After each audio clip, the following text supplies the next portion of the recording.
Made in Japan. Breed. Your future in high-performance motorsports begins at the University of Northwestern Ohio. There is no other school like UNOH to teach you the things, not only for Monster Jam, but for the hot rod community.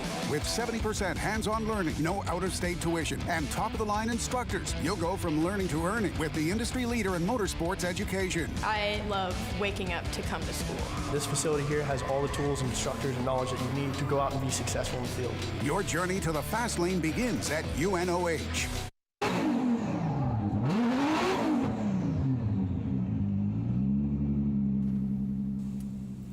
こんにちは。チームアップガレージ ISR パフォーマンス GT ラジアルドライバーの田口和也です。私たちはここシアトルエバーグリーンスピードウェイフォーミュラドリフト第6戦に来ております。こちらはタイプ S コース紹介となります。僕の場合は2速でスタートをします。速度を上げるためにスムーズに試験を通過して3速そして4速にシフトアップ。クイックなハンドブレーキでアウトゾーン1に進入。角度を安定させてアクセルは全開、そして角度を少しだけ足して3速にシフトダウン。ここがアウトゾーン2。クイックにスイッチバックをしてアウトゾーン3。インクリップ1。ここはタイトにかすめてさらにスイッチバック。ここがアウトゾーン4。そしてフィニッシュ。 And we got 1番。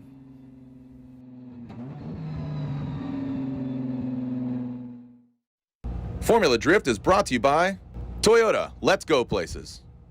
Royal Purple, the official engine oil of Formula Drift, the synthetic expert. Rockstar, the official energy drink of Formula Drift.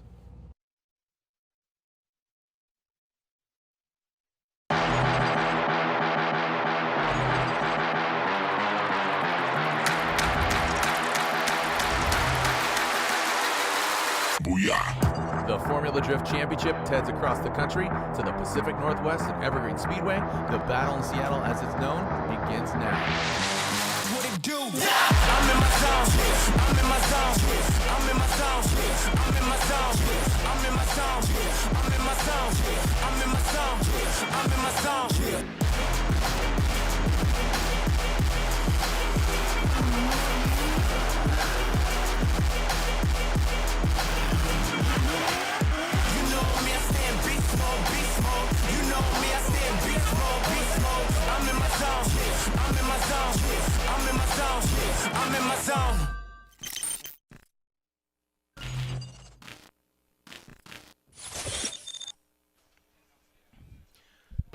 How we doing out there, Seattle?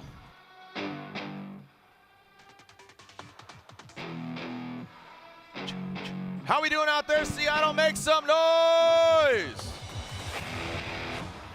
Oh, come on, let's get this place going. We saw 32, here we are 16. We're back and bigger, better than ever. 19 years of Formula Drift, coming here since 2006. The top 16 is here. I said Seattle, Monroe, Evergreen Speedway.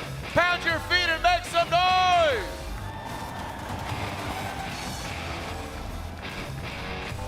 That's right, you can feel that all the way across the globe because we are live around the world. Round 6 of the Formula Drift Pro Championship is here. But before we introduce you to the top 16 drivers ready to do battle head-to-head mano-a-mano here at round 6, I'd like you to pay attention because down there on the track, right there in the power alley, the young men and women wearing blue t-shirts have made a commitment to serve in our United States Air Force. To honor their commitment, would you please stand while Lieutenant Colonel Mozambique Bats, aka Crash, commander of the 361st Recruiting Squadron, administers the Oath of Enlistment.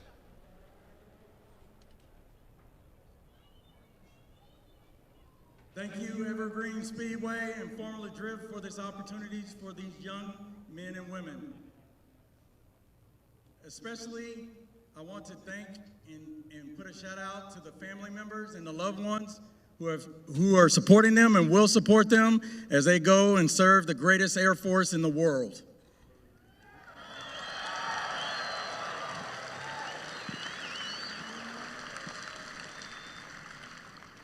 With that being said, let's do this.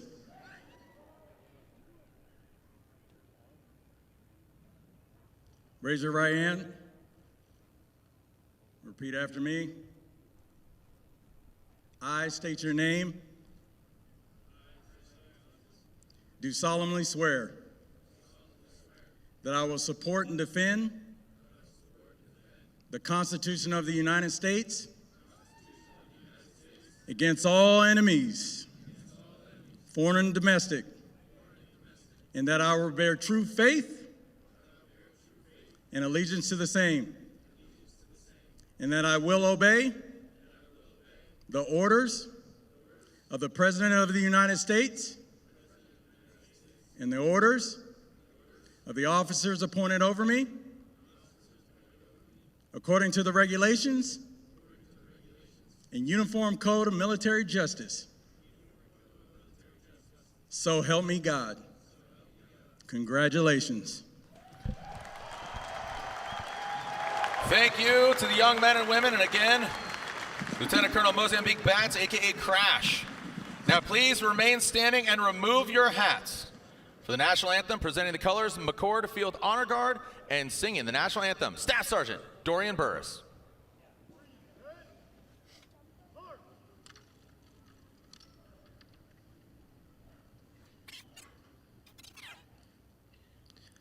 Oh, say, can you see by the dawn's early light what so proudly we held at the twilight's last gleaming, whose broad stripes and bright stars through the perilous fight o'er the ramparts we watched were so gallantly streaming, and the Rockies' red glare, the pumps bursting in air, gave proof through the night that our flag was still there. Oh, see, does that star-spangled banner yet wave o'er the land of the free and the home of the brave.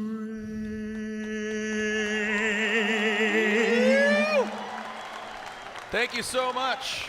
Thank you so much to Staff Sergeant Dorian Burris, McCord Field Honor Guard, the young men and women, and Lieutenant Colonel Mozambique Bats, aka Crash. Are you ready to meet your top 16 drivers? Evergreen.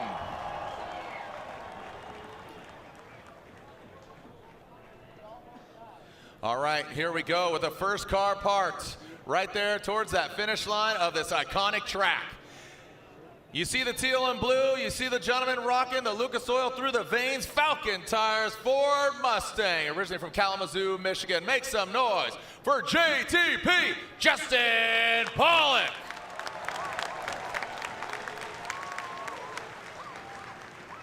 Next up, the signature mullet flows out back, and the signature Supra that he's behind the wheel of. The Rad Industries Gear Wrench GT Radial Mark IV Toyota Supra. It is Rad Dan Burkett.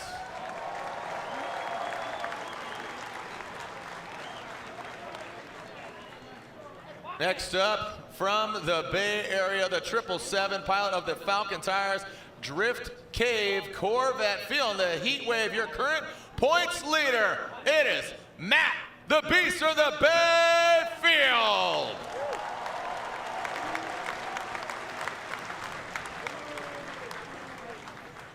Next up, coming to us from Georgia, this gentleman is really excited. The Comp Cams, Edelbrock Yellow Speed Racing, Wild Willie's Corvette on GT Radial tires. It is Full Pull Taylor Hall.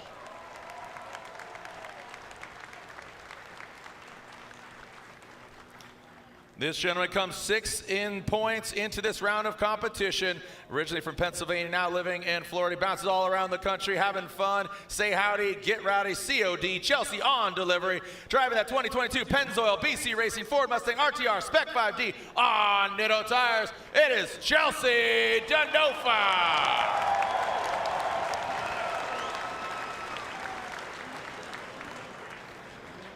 Next up, this gentleman is out for blood here. He is in top 16. He's on Nexon tires in that Buy Now Japan Sylvia S15. It is Wataru Masuyama.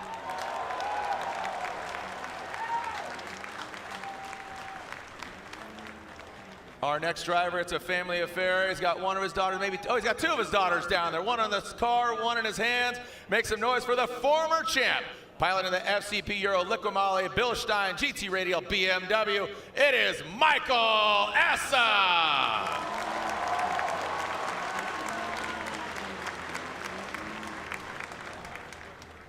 Next up, he goes hard and he creates some carnage. Let's see what he can do here in the top 16. Piloting his Hyper NFT.io Dodge Viper from Ireland. It is Dean Carnage Kearney.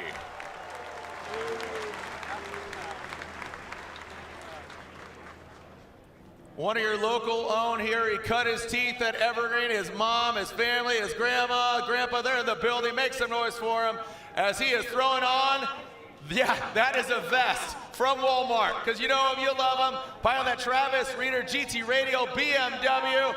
It is Travis, the Walmart Greeter Reader. Look out for fallen drivers, not prices. Next up, you got 3-time Formula Drift champion, qualified 3rd. He's currently sitting 4th in points coming to this round of competition. Piloting his GTR-powered NOS Energy Drink all new Zeal GT Radial tires. It is Chris the Force Forsberg.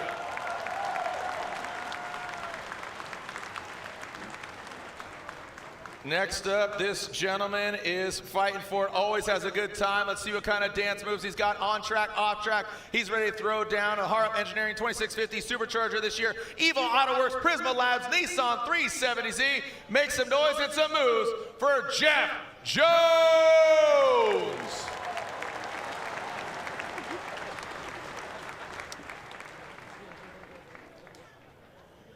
Him and his team working hard to get the car back on track. He won in Long Beach. Can he do it here again in Seattle? He pilots that Rain X Toyota GR Corolla on Nitto tires. He is the rock star. Make some noise for Ryan Tuerck.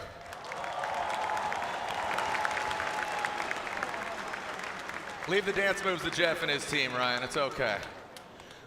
All right, some more Toyota for your dial, some more Rockstar, some more Nitto tire, but as your 2-time and defending Formula Drift champion, he pilots the Rockstar Energy Drink Toyota GR Supra. Again, defending champion, it is Frederick, the Norwegian Hammer Aasbo.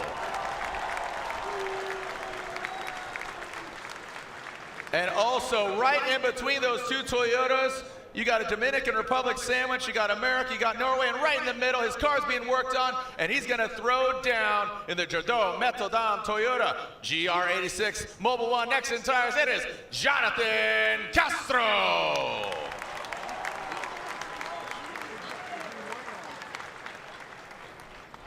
one of the OGs. He is the OG from 2004. He's been competing here for 19 years. Love to get on top of the box like he did at Irwindale. Can he do it here in that mod? He's threes racing Toyota GR86. Make some noise for the Gush, Kenshiro Gushi.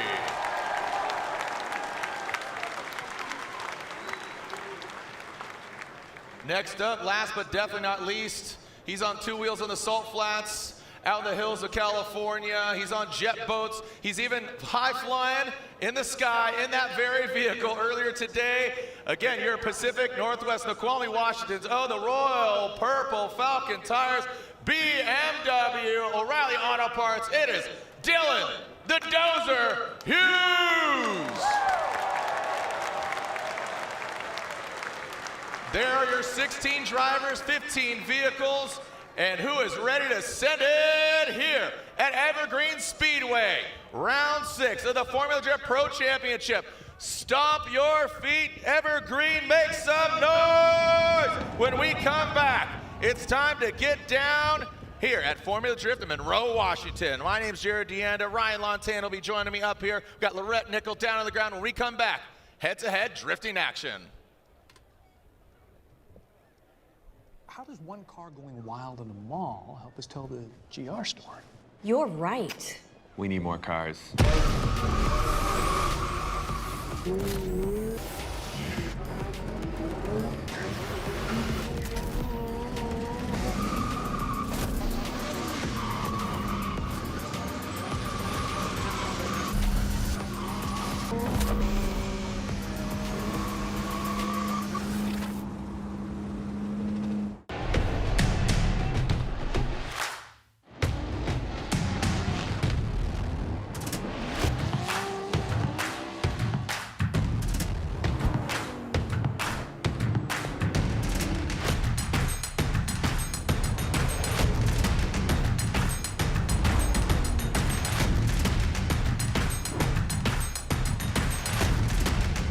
GT Radio. Experience ultra high performance. For those who don't settle when others do. Who will give everything but won't give up. For those who believe in unlimited while others limit themselves. For those who are set free by performance and believe innovation can take you anywhere.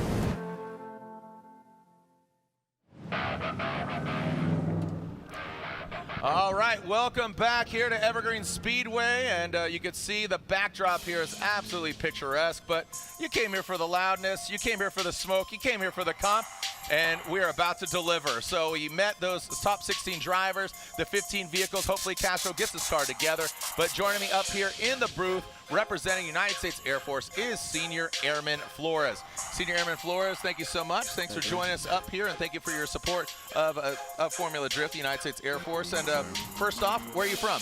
I'm originally from Chicago, Illinois. Okay, all right. And how long have you been in the Air Force? I've been in for almost 5 years now. 5 years, right on. So you started when you were 5, because you look mega young. So what's your role now in the Air Force? I'm currently an Air Force recruiter, but previously I was in aerospace ground equipment. So pretty much like a mechanic. Okay. Yep, work with the ground equipment that is used on the aircraft to pretty much get it up and ready. Okay, nice. So how many have you been? Have you traveled much at all with that position? So I was previously stationed in New Mexico. I've been deployed once. Okay. And then now I'm here in Seattle or Everett, pretty much. Yeah. Yeah, cool. And are you excited for kind of new opportunities and you know, being in recruiting? Have you encountered any really cool or interesting positions within the Air Force that you think would be kind of interesting for you, or have you placed anybody or heard anything really unique? That's what I always think is kind of interesting with the Air Force. Yes. Yeah, there's plenty of opportunities. So yeah, recruiting. There's different opportunities you could do, like if you what I'm doing right now, regular recruiting, or you could be a supervisor as a recruiter and things like that. You could look for even officers and stuff like that. Technicians and kind of you can get a. Yes. I mean, technology, nutrition, and all these different roles, right? And obviously you see the world. And why did you initially join the Air Force? I wanted like some type of direction. Okay. I wasn't doing much. I was working HVAC with my uncle. Yeah. Didn't enjoy it as much, of course. Yeah. And I just wanted some type of opportunity, some progression in my career. Cool, that's great. And again, just being as young as you are, you got a lot of opportunity in the United States Air Force and all that. So if somebody's looking at joining the Air Force, how would one kind of get in touch with you or find more info about the Air Force? Of course, just go on airforce.com. You could sign up and look for your local recruiter or just contact them like that way. Nice, yeah, and obviously there's so many different opportunities. And talk to your local recruiter if you're watching around the globe or obviously here in the United States. But a packed house. Are you a car guy? Are you into this stuff? I asked you right before, but I got to put you on the spot, man. Are you a car guy? I'm not much of a big car guy, but my favorite car is the RX-7. Okay. Yes. Do you know the chassis of the year, the FD or FC? No, not really. Right. I used to play Need for Speed. That's what I was into, so that was my favorite car in there. All right, cool. Which Need for Speed title did you play? Underground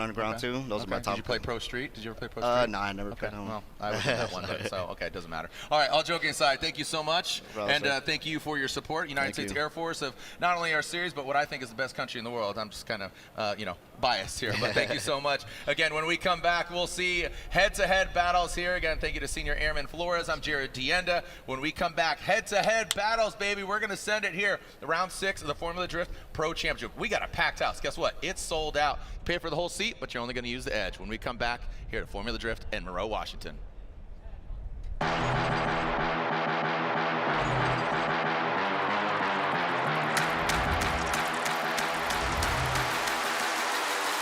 Booyah! The Formula Drift Championship heads across the country to the Pacific Northwest and Evergreen Speedway. The battle in Seattle, as it's known, begins now. What it do? I'm in my zone. I'm in my zone. I'm in my zone. I'm in my zone. I'm in my zone. I'm in my zone. I'm in my zone. I'm in my zone. I'm in my zone.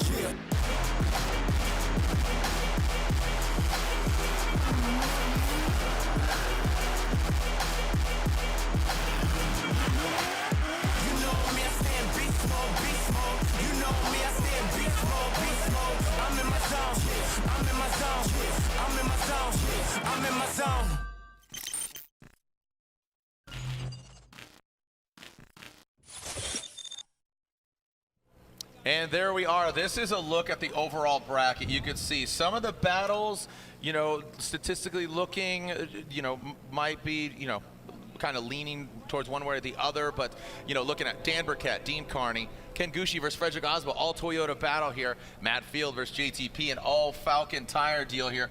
Dylan Hughes and then Jonathan Castro, and then you got Chelsea Denofa, Travis Reeder, Masuyama versus Tuerck, Forsberg versus Jones, Essa versus Hull, and Kazuya Taguchi, the #1 qualifier, both this round and the previous round, and the most recent winner from St. Louis. He's out. But all the top 5 are in, by the way. All top 6, actually. Oh, wow. Yeah. So looks like he got lost in the smoke to his own admission. And then looking here at Matt Field and Odi Bakchis, that was a hard-fought battle. It was a one more time as well because it was so close on the first battle. We had to go a second time. Matt Field ended up coming out victorious there in that one more time battle against Odi Bakchis. All right, so there is Frederick Aasbo. Aasbo got it done. Aasbo taking out Joshua Love.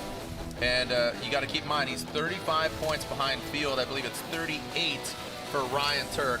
So, all right, so in the 30s, he's behind our current leader as Freddie is, again, running for it. And this is what happened. This was crazy. Ryan Tuerck, they replaced the engine right before, they had practice, popped the engine, replaced it, but then a turbo line came loose, hence the oil all over the burnout box. They caught it, got a comp timeout called. Kind of interesting scenario how that unfolded, but it was good. They got it running, and he eventually got the win, and that was Tuerck taking out Kyle Mohan. And he's going up against Masuyama, who's been putting together some really high-level runs, so that should be a pretty difficult battle for both drivers. They're both going to have to really perform at a high level. Here you see Ryan Tuerck in his run against, I guess is a run in the battle against Kyle Mohan, who he eliminated here in top 32 battle. All right, so there we are. Chris Forsberg, he's in it. He little redemption here because he went against Jonathan Hurst, the AZ Rags Cash Racing BMW in St. Louis, and he had an early departure. So this is kind of a confidence builder for him. You know, was down a cylinder, had issues, but now he says the car's running really good. I was talking to him down at the K&N booth, and he talked about that. So, all right, well, as we take a look back at our top 32, throw it down to Lorette Nickel, who has our ACT Advanced Clutch Technology Track Condition Report. Down to you, Lorette. Jared, thank you very much. The warmest part of the day is going to be top 16, and the most challenging part is driving that high horsepower bank. Now, what Chelsea Denofa told me is that as the sun is shining down, heating the asphalt on the bank, the banners will create shade and cooler temperatures on the hardest part of the track. Then, as the driver leaves the bank, he's back into looser conditions with the sun straight in their eyes, rendering them sunblind. Since they can't see the wall, they have to base their driving off of Chelsea also said that since the wall is sticky, it's a tough choice to adjust for the grip in the shade or not, because then they can drive loose of the track. There's choices to be made here. Chelsea also mentioned that the key to doing well here in Monroe is to conserve your tires and keep them in good shape for 2 laps. All right, thank you so much, Lorette. There is the track report brought to you by ACT Clutch. Be sure to check out ACT's all-new Mod Twin Clutch at advancedclutch.com. Again, there's our ACT Advanced Clutch Technology Track Condition Report with Lorette Nickel. Go to advancedclutch.com for more information. There we're looking at Chelsea Denofa's car, getting the track prepped. All of our officials are in their respective places.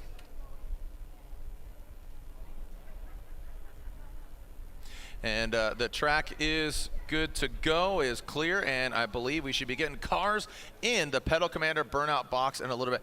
Ryan, we took a look back at, you know, kind of who's succeeding, who fell off in 32. Any expectations or kind of predictions as far as everything goes? Like I said, you can only tell the future by looking at the past. Well, looking at what we've seen, we're going to have some pretty big battles coming up here. Gushi and Aasbo, Field and Pawlak, Hughes and Castro, Masuyama, Tuerck, Forsberg, Jones. These are all drivers that are performing at a very high level, so now they're going to be doing that against one another, which should make for some interesting battles. Yeah, and you're seeing those 5 names right there. You see the point separation, the points at stake. 100 points are first, and it obviously gets lower and lower as we go through where you finish, but you see how close it actually is. 100 points for the win. This is round 6, so keep in mind a total of 309 points in total, or 312, excuse me. No, 306 points total, including this round. But before we get started, if you haven't gone into the description of the Formula Drift live stream, here is your Air Force Aim High Trivia. And you're going to find this link within the YouTube live stream. So go ahead and click the link and answer. What kind of aircraft is the X-37B? What kind of aircraft is the X-37B? Is it A, fighter jet? Is it B, helicopter? C, reusable spacecraft? Or is it D, cargo? So what kind of aircraft is the X-37B? Go into the description of our Formula Drift live stream on the YouTube. Hit the description. Can you answer it? Thank you to the United States Air Force for their support of the Formula Drift Championship.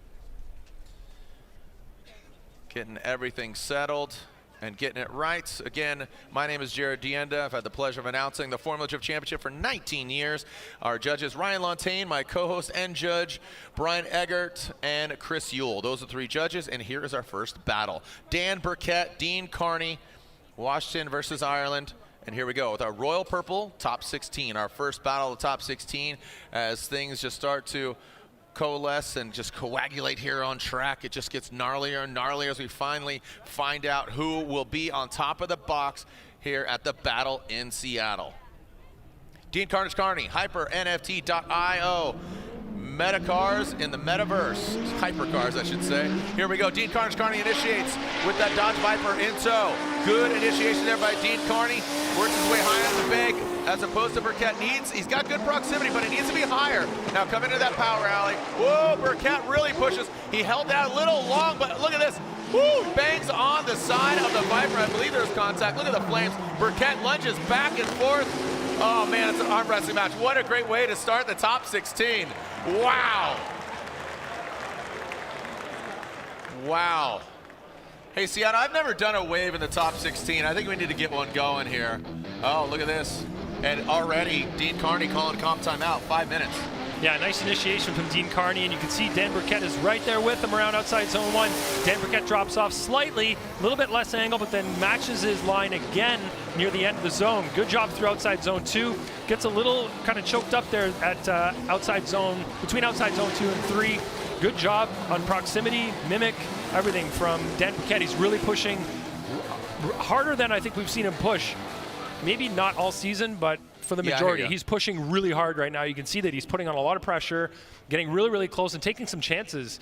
He's in top 16 and he wants to make it to top 8. Yeah, I feel like he's just, he looks dangerous. He looks like he's driving dangerous. I guess the best way I could describe it. But we are hearing, just want to make that official. He did call a comp timeout. Just want to make sure. Yes? Okay. So very quickly, we saw a comp timeout being called, but don't know if that was official or not. So, and we are eventually going to find out. It says on GK competition timeout, but all right, yep, it is a competition timeout for Dean Kearney. Hey, Seattle, let's see if we can get a wave going here real quick. Keep the energy going as we get our next pair in the Pedal Commander burnout box. We'll start with the closest to outside zone 1. Put your hands up if you're close to outside zone 1. Put your hands up down there. All right, we're going to send it. So it's going to start with you on 3. We're going to send it this way and then back, okay? And it's down the people on the rail, too, not just the stand. So closest to the outside zone on 3. We're going to start a wave down there. 1, 2, 3, send it. Come on. Let's see if we can send it this way. Let's get a wave going. Come on this way. Keep it coming. And it's going to be a rip current. It's coming back. It's got to come back. You got to send it back. Don't get selfish with this wave. You got to share the love. Got to share love. Okay, stand up, sit down, now bring it back. Oh, went to the beer garden. Okay, keep the party going down there. Oh, there's a little ripple. Yeah, I mean, there's waves down there. It gets a little wavy gravy down there, if you know what I mean. Why are you doing it down to the fence? Come on. All right, don't get lazy. Stand up and then sit, and then stand back up. Send it back. Send it back. Oh, went to the other beer garden. Yeah, okay, we got beer gardens in stereo. Okay. Yeah, don't drop the baby. Oh gosh. Oh, it's depleted. Oh, you got tired on me. Oh, we need more Rockstar energy drink and aisle everywhere. Come on now. Oh, what is happening? We went from an ocean to a toilet bowl. What just, okay, it's gained some momentum. The beer garden. Yep, ABV 5.0. All right, here we go. We are back to stomp your feet, Seattle. There's Dean Kearney's pit. And we are ready to go. Finding out what's going on here. It looks like there was potential contact. So again, who's at fault? What's going on? Great looking car. You can see the back bumper there of Dean Kearney checking the wheels, seeing what's going on. And here we go, Ken Gushi, Frederick Aasbo. Coming into this round of competition, Aasbo sits second behind Matt Field. He's your defending champion, 2-time defending champion. There they are on the start line, and Ken Gushi will lead over Frederick Aasbo. Gushi qualified 8th, Aasbo qualifying 9th. All right, so here we go, Ken Gushi, and he had some words with Lorette Nickel earlier talking about some drivetrain issues and it kind of shutting down. When he pushed the clutch in and pulled the handbrake, it would just do weird things, but let's see if he got it worked out. Here we go, Ken Gushi out front, Frederick Aasbo, all Toyota, GR, one an 86, one a Supra. Ken Gushi, big angle there, high on the bank, Frederick Aasbo, trying to get that gold nose and that Supra to the door, to the side of Gushi. Now into that second outside zone through the power alley. Into the third outside zone. Look at Ken Gushi. Seems to be having no problems at all. Frederick Aasbo right there. The Rockstar driver pulling on through. Frederick Aasbo against Kenshiro Gushi. Look at this packed house here at Evergreen. That was awesome. If Gushi said he had a problem, it wasn't evident there. Yeah, like Brian said earlier, you need a good lead to have a good chase, and you can see here Ken Gushi gave Aasbo a great lead to follow. So Aasbo is just slightly lower than we'd like to see on outside zone 1. You can see there that he's sort of dipping down a little bit lower. I'd like to see the back of his car closer to the wall, just in the same position that I guess the car, yeah, a little bit short there. Doing a good job mimicking the line through the infield, though. Look at how he's placing his car. Much better. That's exactly what we want to see in the pocket, as we say. And the positioning of Aasbo's car through there was perfect. So just look here, front wheel to front wheel. You can see the nose of Aasbo's car is a little bit lower on the bank there. A little bit of movement from Aasbo's car, but he's in close proximity, so he's making sure that he's tight to Gushi. But again, like to see him a little bit further back. So Gushi right now into the chase position needs to do just that. He needs to position his car a little bit better, stay close all the way through that big zone. All right, so some great driving there by both of the drivers. And I really liked what Gushi put down on that. On the initiation, you know, he initiated properly, and I always talk about the color of the wheels, right? And the white wheels always highlight when you have minimal or no corrections. And with Gushi on white wheels, it really did highlight just that. The flow, the line, the set it and forget it. He did miss that third outside zone, but it's more about, you know, just what he did do right as opposed to kind of just his mistakes. So, and he knows who he's going against. Gushi, you know, he's a Toyota teammate. He knows how capable Freddie is. So here we go, the Norwegian Hammer dropping it into that first outside zone. Big bank there by Freddie. Ken Gushi looks like they're Gushi trying to gain up height on Freddie now into that second outside zone. The power out. Look at Ken Gushi surging forward, trying to bang his door, and now brings it. Oh boy! Slam! Whoa. Keep in mind, Freddie and his team, you know, they swapped out the engine earlier today. Saw that hole in the block, and oh boy, ooh. All right, well, you know, got a little nose job there, courtesy of Dr. Gushi. All right, well, now is when the work begins for you as a judge. Yep. Ryan, Brian, and Chris, and you can see that thing is pushed up on the wall. So this could be more worse than it looks for the team. But overall, now you got to administer fault, right? So you have you basically have to say crash, collision, who's at fault, what went down.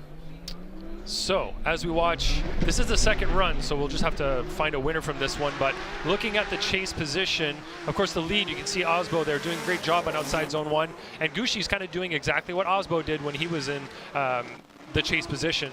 Gushi doing a great job here through outside zone 2, but through outside zone 3, Gushi misses outside zone 3, whereas you can see that Aasbo was in it. Right there is where the collision happened. So we're gonna have to look at the momentum, the pace. Is Aasbo in the lead position maintaining pace where he should be there, or is he slowing down too aggressively? And that'll be up to the 3 judges to ascertain right now. That's what we're gonna be watching these replays for, to really see what happened. Was it Gushi that got in there a little too aggressively, trying to, you know, like we say, put that exclamation point on the run, on the chase run, going through the last corner. So right here you see Aasbo coming through inside clip 1. As he transitions, Gushi goes through what is pretty quick amount of smoke, but he jolts himself in there. He really gets on throttle pretty hard through there, which is not an area that you can be doing that. Let's say if you're in the lead position, you have to get the car set, then get on throttle to get around that corner. As we know, there is a wall there. Now the arc of that outside line starts before the wall, meets up with the wall, then you've got that flat section of wall, and then a little arc after it as well. And you need to draw as much of an arc through there, a nice, you know, smooth arc. And right there you can see that there is no decel zone going in there. So if you're not seeing Aasbo slowing down, but you're seeing Gushi speeding up, then you'd have to expect that, you know, Gushi was at fault there. And it did look like he dove in on the inside of Aasbo going into outside zone 4. All right.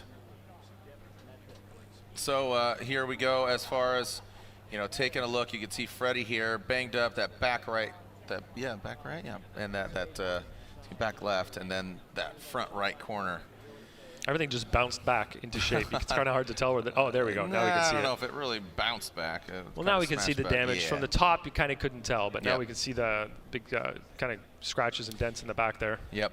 All right, so like you said, you're elaborating on who's at fault, what's going down, and keep in mind this is, you know, this is the second half of the battle, so we do need a winner here, and regardless of who's at fault, we do need to see who the winner is. And slide him left for Gushi, slide him right for Aasbo, and Frederick Aasbo gets the win.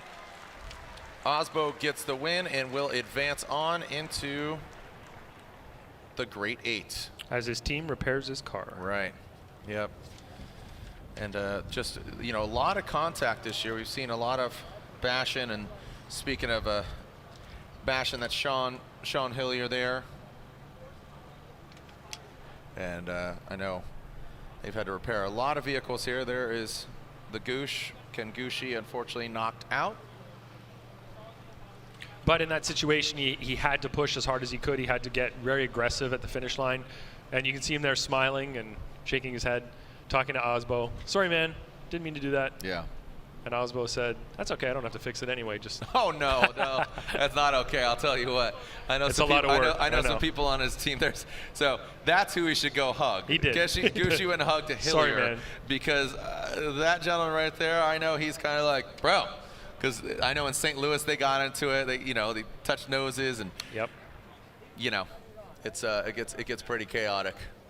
Yep. Yeah, at this level of competition, things like that are going to happen. Absolutely. It's just the name of the game. Yep. And they have extra parts and quick repair plans for those cars. So yeah, how modular they're built now. I mean, it's not just now, but it's been going for a while. It's really cool. You know, the corners, they have corner parts plates, like, front right, front left, back right, back left, or spare. So they make it kind of modular for depending on the vehicle and the team.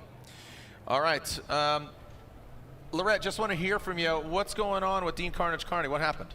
Well, as I was standing next to his car, I could hear that as he was using the steering and turning the... All right, looks like a little radio frequency issue there. We'll get back and we'll catch up with her in a moment after Dean Kearney runs. But Dan Burkett and Dean Kearney, thank you, Lorette, but it's obviously not your fault, just a little radio frequency. Got a lot of communication and chatter going on. Let's get eyes on the second half of this battle. Now keep in mind, remember, we saw some contact here and there, and I liked what you said about Burkett. So Lorette, what happened again? Let's see. Well, it sounded like there was a steering problem. That's what the team was looking at. The steering rack is probably on its last legs, and as Dean was sitting in the car and he was turning the wheels left and right, when it went full lock, you could hear a clunk. So the guy's really hopeful that the steering rack at this point holds up for 2 runs. Wow, so held up for 2 runs, yeah. And yeah, you could see just right there. So working the steering, seeing what's going wrong, seeing what's going right. Dean Kearney, here we go. Dan Burkett out front, so you talked about just his aggressive driving. Rad Dan living up to his name. Dan Burkett and Dean Kearney always throwing it down. Dan Burkett looks like putting the car in the right place. Kearney coming through. Can't even see him in that smoke. Past that inside clip. Now here goes Burkett into that last outside zone. And Kearney, again, both of them are just driving aggressively. I think we'll need to run it back and see a replay of the first portion with Dean Kearney. Dean Kearney, he was out front on that first run, so definitely need to see. Let's take a look at this again. So take a look. This is Rad Dan out front. This is what we just saw. Yep, exactly. So looking at Rad Dan, he got a nice initiation there. Dean Kearney on a really solid line for a little while in outside zone 1, then drops down way inside. Well, not way inside, but quite a bit inside. Gets into outside zone number 2 is Rad Dan. Rad Dan does a decent job at 3, but Dean does not get into 3. And then as they transition for 4, Dean takes a tighter line through that entry part of 4 to get the proximity back. Now this is the first run before Kearney called one more time, a competition timeout. So you can see Kearney in the lead, pretty high on outside zone 1. Rad Dan's a little bit lower. Rad Dan may have had a slightly late initiation as well there, looked a little bit delayed. And then right there, you can see that Rad Dan kind of got caught up behind Dean and didn't transition very well in the infield going to outside zone 3. So decent job from both drivers. You can see that there were some advantages from both drivers on that outside zone 1 area for sure. All right, analyzing, digesting both of these runs and seeing who will come out on top. Who's going against Frederick Aasbo, as Aasbo already got the victory. And here we go, slide him left for Burkett, right for Dean Kearney, and it's a one more time. Dean Kearney and Dean split decision across the board. Completely split. Absolutely OMT. So you go this, he went that way. No, he went that way. No, he went right in the middle. Right in the middle. Yeah, went left, he went right. No, went just split the difference. All right, so one more time for Rad Dan Burkett and Dean Kearney. And taking a look at Frederick Aasbo pulling in the pits as we see some teal and blue. This is Frederick and his team. Get a once over on the car, see what's going on. Did you see stars? No. It was just the stop, you know. All right, Lorette, down to you. What's going on? Well, there was a lot of bits and pieces, body panel pieces that were coming out of Frederick's car along with a headlight. Hard hit. Are you okay? Yes, I'm okay. So it was just an abrupt stop to an awesome run. Ken was on fire, chasing me very, very well, and just a little too hot into the last corner. And I know that feeling that he must have far too well. You know, I've been a little too hot in chase position earlier this year, and you know, it was a fierce battle. And he's been on fire all weekend. Obviously, did well in St. Louis, and just wanted it a little too much. So Ken being the class act he is, and you know, we're both the Toyota teammates. There's no hard feelings, and yeah, I just wish we didn't have that hit, but it is what it is. With all the parts that were coming out of the car that you were picking out and handing to your crew, is this going to be ready for your next battle? Absolutely. The car tracks straight. You know, it didn't get into anything structural. We got some bash bars hitting the tire and some headlights that we're probably going to sign and give away here. But the car is still sound. Okay. Frederick, thanks so much. Jared? Thank you, Lorette. And yeah, fingers crossed. Hoping. What do you think the fingers crossed is for? I'm not sure. He said the car is going to be fixed, no problem. So I think he's just saying maybe, hopefully everything's right. All right, here we go. Some more teal and blue. Matt Field and Justin Pawlak. We saw Matt Field take out Odi Bakshis earlier, and now here he is, another Falcon Tire driver. I know Nick Fosekis is watching at home, and here we go with Matt Field and Justin Pawlak. Matt Field, the Beast from the Bay, our current points leader, and Justin Pawlak, ready to throw down. Always just, again, a very stylish driver. And Matt Field will lead at Falcon Tires Drift Cave. Borla exhaust, Corvette. Ooh, look at Justin Pawlak get right quickly to the door. An all-American battle, Corvette versus Mustang. Now into that power alley, Justin Pawlak applying the pressure to our current points leader, saying, yeah, I can be up there too. Both of them with the white wheels standing out, talking about that earlier. And now in that final outside zone. Wow. Echoing through the Pacific Northwest.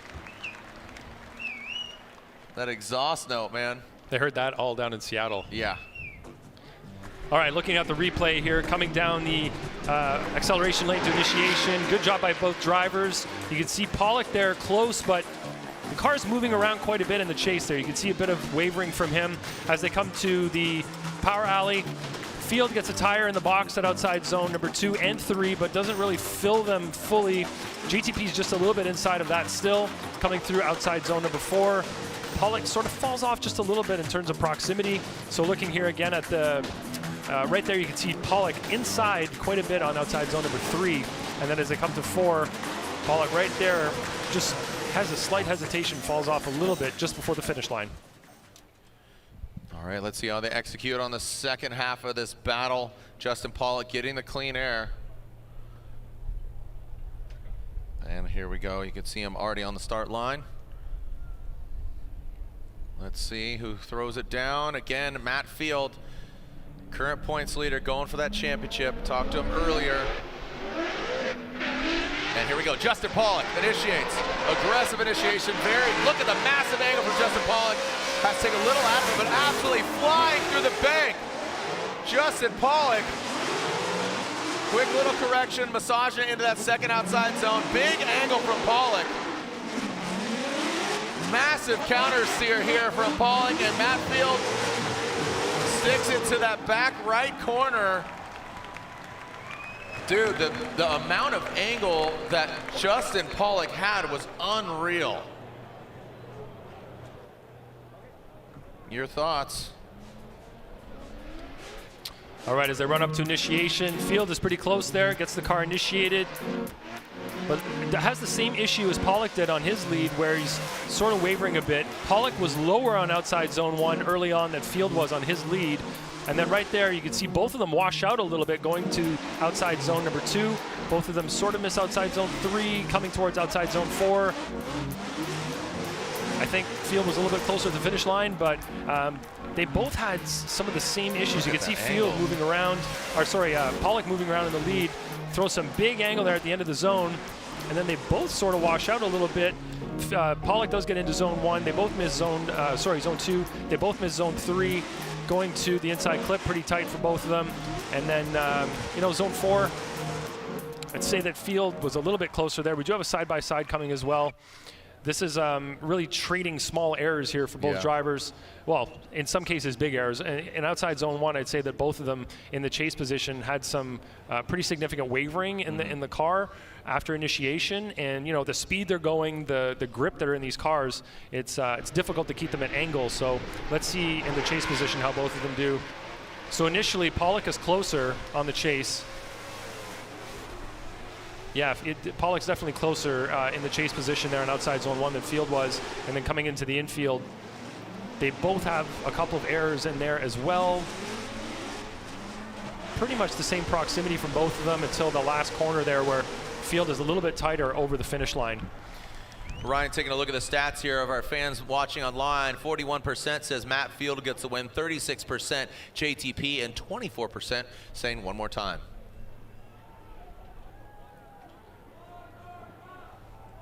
We're hearing fans chant one more time.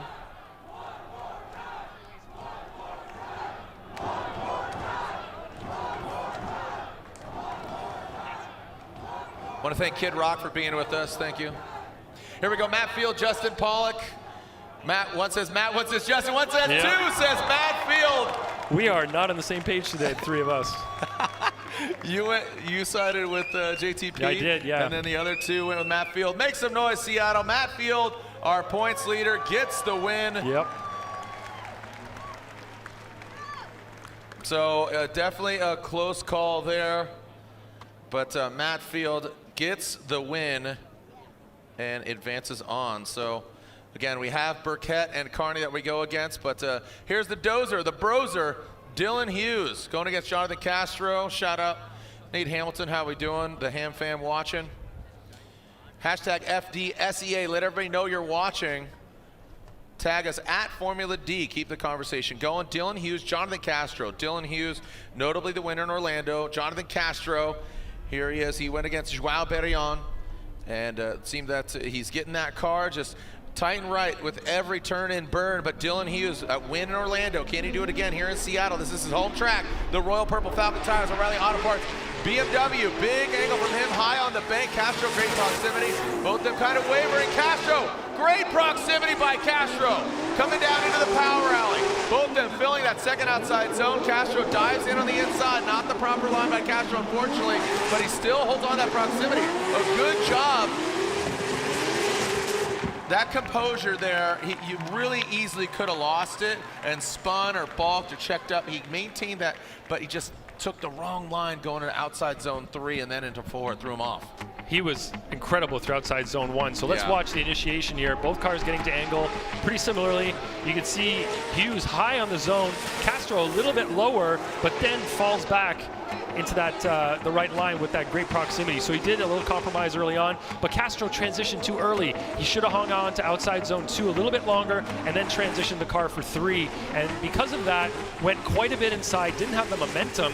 Like you said, he was lucky that he just had enough to kind of keep angle in the car and keep momentum until Hughes got back online, or sorry, came across the front of him there and got to inside clip number 1. So I think Castro got lucky in his kind of error that he made. You know, it could have been a lot worse, but still at a detriment for him there in the infield. He's going to have to clean up that type of driving in the lead now. He's going to have to be really sharp, be high on zone 1, and fill all the zones properly in his lead run. He's definitely capable of doing it. We've seen it from him before, and just, you know, with the debut of a new car, it's always exciting, but at the same time you're working through, you know, some things going here, but we know Castro is very capable. He's a very capable driver. Here we go. Trudeau Meteldam, Toyota GR86, big angle there. Dylan Hughes looks like kind of pedals back, but now gets closer. Look at how settled that car is from Castro. It looks so good.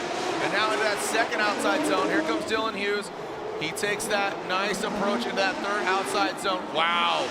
Wow, look at that diving in on that inside clip. And then that final outside zone, that overhead view, really highlighting the composure of both these guys. Shout out T-Bone Parker, Steph, Roy, and Lori at home for tuning in. Hashtag FDSEA. That was a great chase run from Dylan Hughes. You can see him almost on the exact same line as Castro. Castro's doing a great job in the lead as well, putting down a really great line in the lead position. Again, you need to have a great lead to have a great chase, but you can see Dylan positioned himself so much better in the infield between zone 2 and 3. Then he was able to stay on line, carry momentum, and get all the way through the finish line, close to Castro. Did tap. He did tap. I saw the little slight decrease in angle there as he came over the finish line. So, but very smooth lead run. Like you said earlier, the car was very planted from Castro. It looked really good, but in the chase position there, Hughes just placed his car. You can see maybe a little bit of a rub there coming by inside clip 1, and then that little tap from Castro going over just before the finish line at outside zone 4. That was really fun to watch. And again, two very capable drivers. Unfortunately, it goes one way over the other. The dozer, Dylan Hughes, Snoqualmie zone. The local boy does it. And he's going against Matt Field next, FYI. So Dylan the Dozer Hughes, as I lovingly called him, the Brozer, Bro 5000. So Hughes, Field, and we should go back to Burkett and Kearney, I believe. Don't quote me on that, but I believe we had ample time for them to get the car, get some fuel, give me fuel, give me rubber, give me something I desire. That's drifting. Yeah. Nice play in there with that song. Yeah. Wow. I'm just kidding. All right, so yeah, Field and Hughes, that's going to be a good matchup. Field, again, the overall win has evaded him.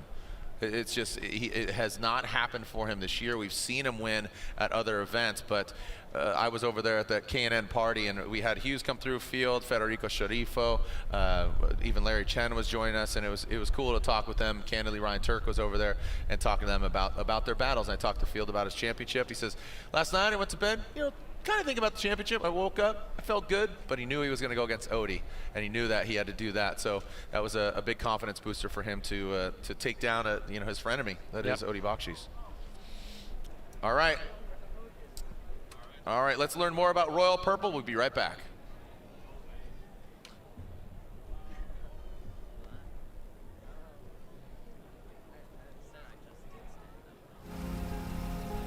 At Royal Purple, we develop synthetic lubricants that outperform on reliability, performance, efficiency, and sustainability. From the racetrack to the cul-de-sac, from on the clock to the ship dock, a mountain view to a coastal cruise.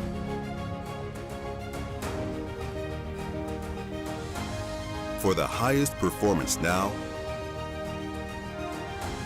and protection for the future. No matter what drives you, Royal Purple.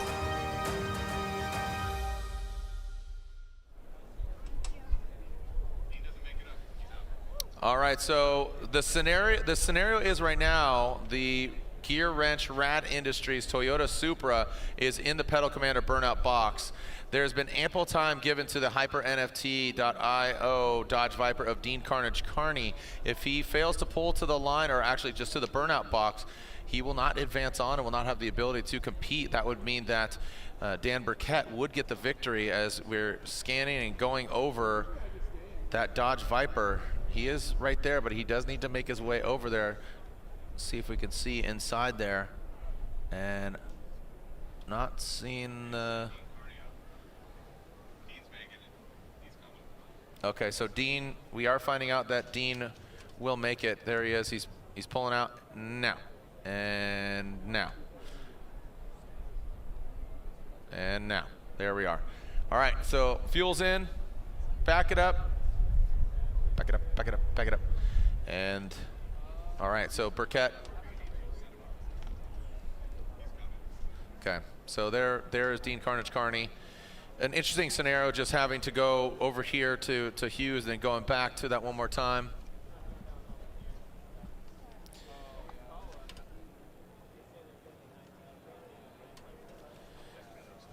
So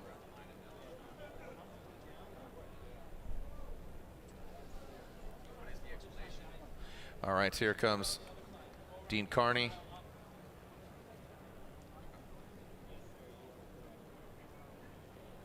Yeah, so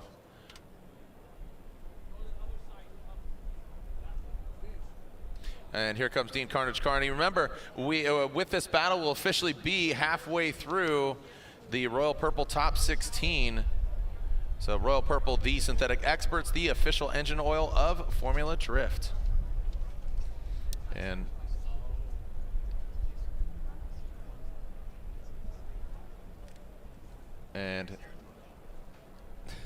there's in the pedal commander burnout box, warming up his tires, and we will continue on. Remember, we still got Denofa and Reader. We have Masuyama versus Tuerck, Forsberg versus Jones, Essa versus Taylor Hull. It's just getting better and better, Jared. Can you feel it? Can you feel it running through your body? How does it feel? 10,000 horsepower. 10,000? 10,000 horsepower. That's a lot of horsepower. Yeah. I mean, how did the donut people say it? Herspers? It's Herspers. Here we go. Dan Burkett, Dean Kearney. So this is the one more time battle between these gentlemen. The Royal Purple Top 16, and here we go. So this is a full one more time battle. Dean Kearney, HyperNFT.io. Dodge Viper initiates into the bank. Good job. Look at how settled the car is. Even with those, he had those steering issues. Hopefully he got it worked out, got it fixed. Into that second outside. Holy Burkett. Dean stays in it. Finishes out the run, it looks like, and Burkett was flying into that.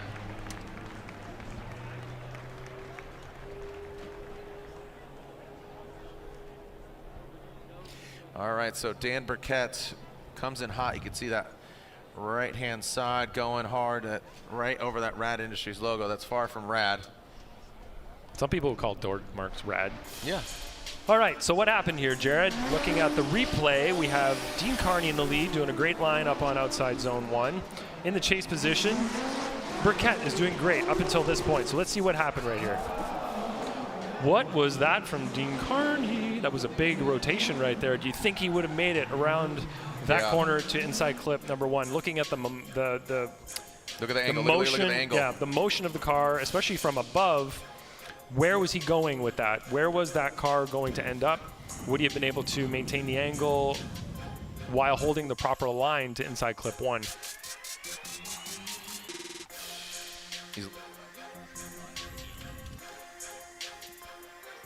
All right, so taking a look at different angles here. Yeah, so we have the drone again. This look at the motion of Dean Kearney's car.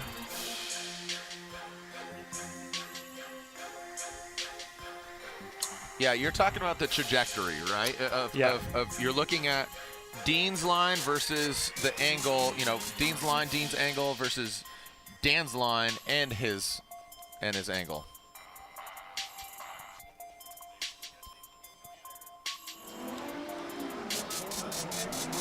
All right, so we're looking at what's occurring here. So you have a combination of Dean with that angle and the rotation of the car. Dan Burkett, unfortunately, is not on the right line either, though. So he's not filling outside zone 3 like he should be, right? So he's quite a bit inside. I believe the call is shared fault on that because of those.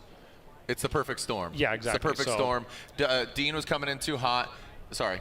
Dan was coming in too hot in the chase position. Dean over-rotated. Dean was over-rotating. Was he going to make that right line? So kind of, and with that over-rotation, you know, was he throwing a roadblock? Could he have salvaged it? Potentially, but coulda, shoulda, woulda, maybe, right? Am I correct in saying? So, all right, so what? Okay, we're going right back to it. Here we go. Radial will lead. Dean Kearney going into it, even with that contact, continuing on through the course. And now into that second outside zone, Dan Burkett. And here comes, I thought Dean was going to door him right there. Carnage going for it, and then into that last outside zone. Dan Burkett barely got that GT Radial tire in there, and Dean, you saw him come up a bit short. So when we tell the chase drivers you need to be mimicking the lead driver's line, it's not only because you want to do that to win, but also in a situation like that occurs. Let's say Dan had been on the right line through there, and Dean Kearney made that error in front of him. In that situation, the lead car would have been 100% at fault because Dan was on the right line. So run number 1, nobody received an incomplete because it was shared fault. So that means they're both at fault for what occurred. Nobody is deemed responsible for that, which means I guess we're going to run two. To really, because I guess you could call the first one both incompletes in that sense. So it's both a wash. Now we're looking at the second run, and we're gonna deem a winner based on the second run to see who did a better job, who adhered better to the criteria, the lead and chase criteria. You can see there that Dan did a great job in 1, 2, and 3, and you can see that in the chase position, Dean Kearney missed 2, 3, and 4 in the chase position. So that will give you maybe a quick answer right there. All right, so as we are finding out what transpires here, what result we have. Frederick Aasbo waits in the wings. See who he's going against. Dan Burkett, Dean Kearney. We got one more time. We got Dan Burkett, and one more time. They're going at it again. So one.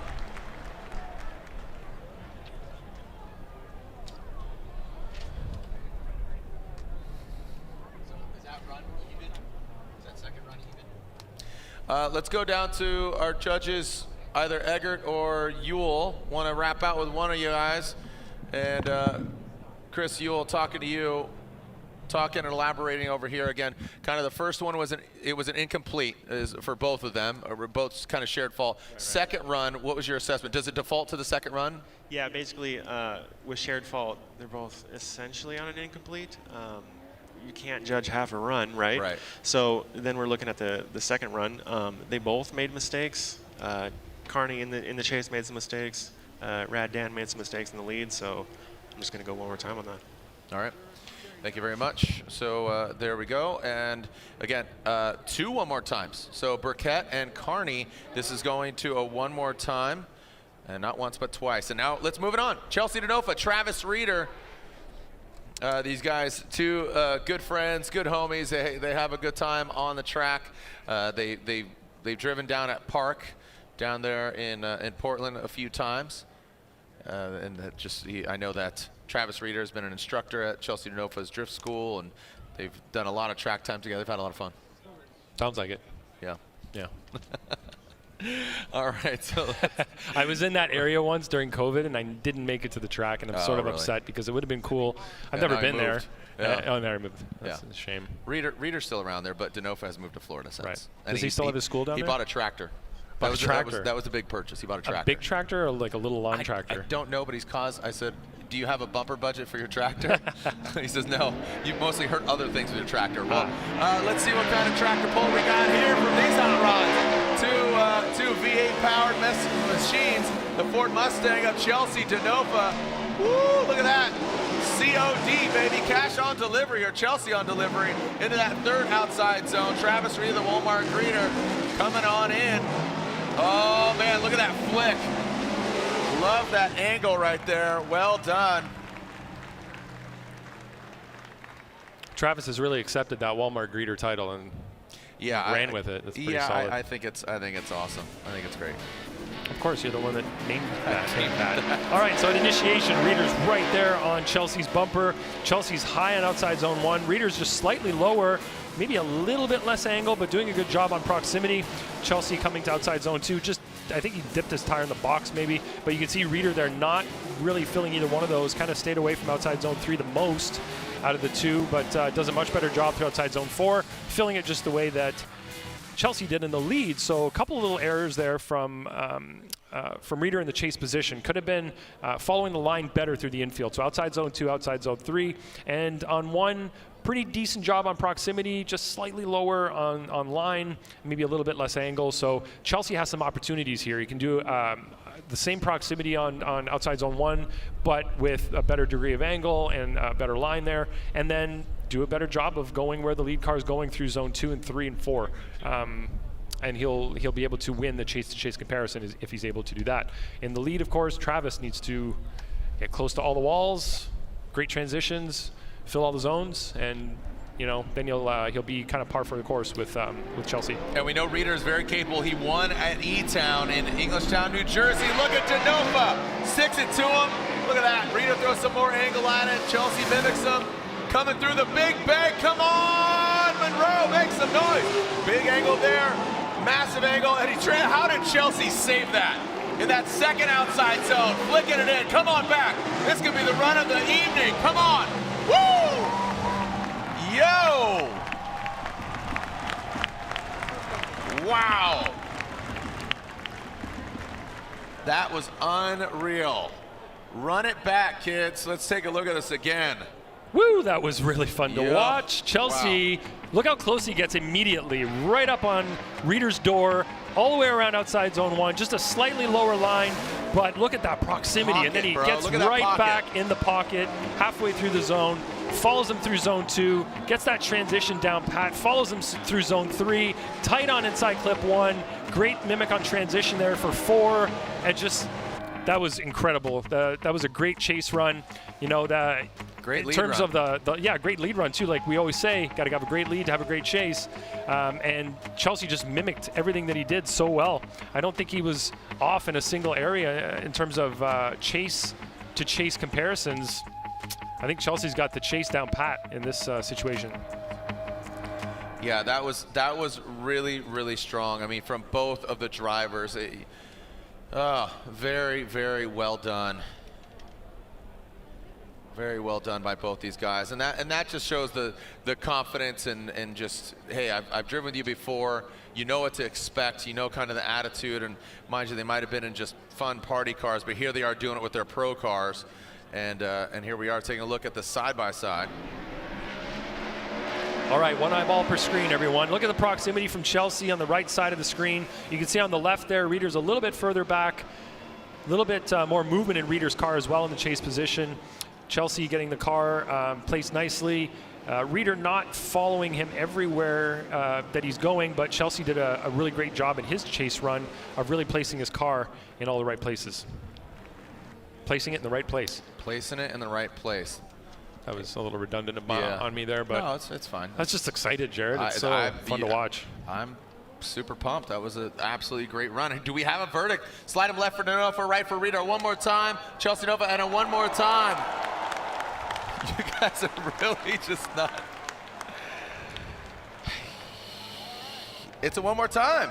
Do you guys agree with that call? What do you think? I'm seeing some people agreeing, some people saying, let me see your real life Facebook. Thumbs up or down? Where do you agree? Or right in the middle? See thumbs up. A lot of thumbs up. I think that's good. That's pretty good. And the poll online was saying 86% Denofa, 5% Reeder, and 9% one more time. I think the people in the stands, they just want to see more drifting. So, but yeah, I can't again, blame them. See that again. Yeah, I'm down. We can do that all day long. Here we go, Wataru Masuyama against Ryan Tuerck. Ryan Tuerck, who spilled oil on the track earlier. His team has swapped out the engines earlier in the day, but now he is running 100%. He's got a smile on his face. He could breathe a big sigh of relief, and now he's going against Masuyama, who is absolutely peaking right now in that Buy Now Japan S15. But Ryan Tuerck, a contender for the championship, comes into this round third overall. He needs to continue his success here in Seattle. Wataru Masuyama, Buy Now Japan S15 initiates. Big angle from him. That Rain-X Toyota GR Corolla. Trying to get to the side of S15. Look how fast Masuyama is. See how he handles the transition here into that second outside zone. Ryan Tuerck gets into that third. Masuyama now past that inside clip. Masuyama now into that last outside zone. Ooh, Ryan Tuerck gets in an outside zone and quickly gets out. Yeah, we really need to see what happened with Tuerck there between inside clip 1 and outside zone 4. He fell off proximity-wise. I'm not sure if he rotated the car wrong. I'm not sure if the line got adjusted as he was coming through that area, but definitely fell off of Masuyama there in that last corner. So let's look at the replay here. On initiation, you can see Tuerck a little kind of flinch there as Masuyama flicked the car. Tuerck was pretty close.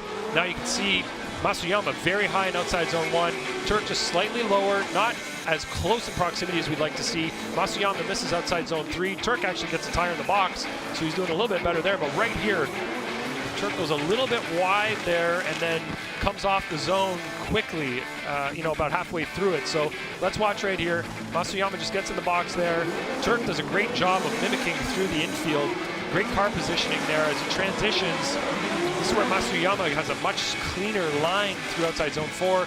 Just puts his tire in the box, whereas Tuerck goes a little bit wider and then gets to the wall sooner, which makes him come off the wall quicker. So it's, a little bit of error here and there for both drivers, but now the next run. So see how they can swap positions and try to do better than the other driver in that new position they're in now. Execute with more refinement. That Rain X Toyota GR Corolla of Ryan Tuerck on Nitto tires. The Rockstar pilot against the Japanese driver Wataru Masuyama.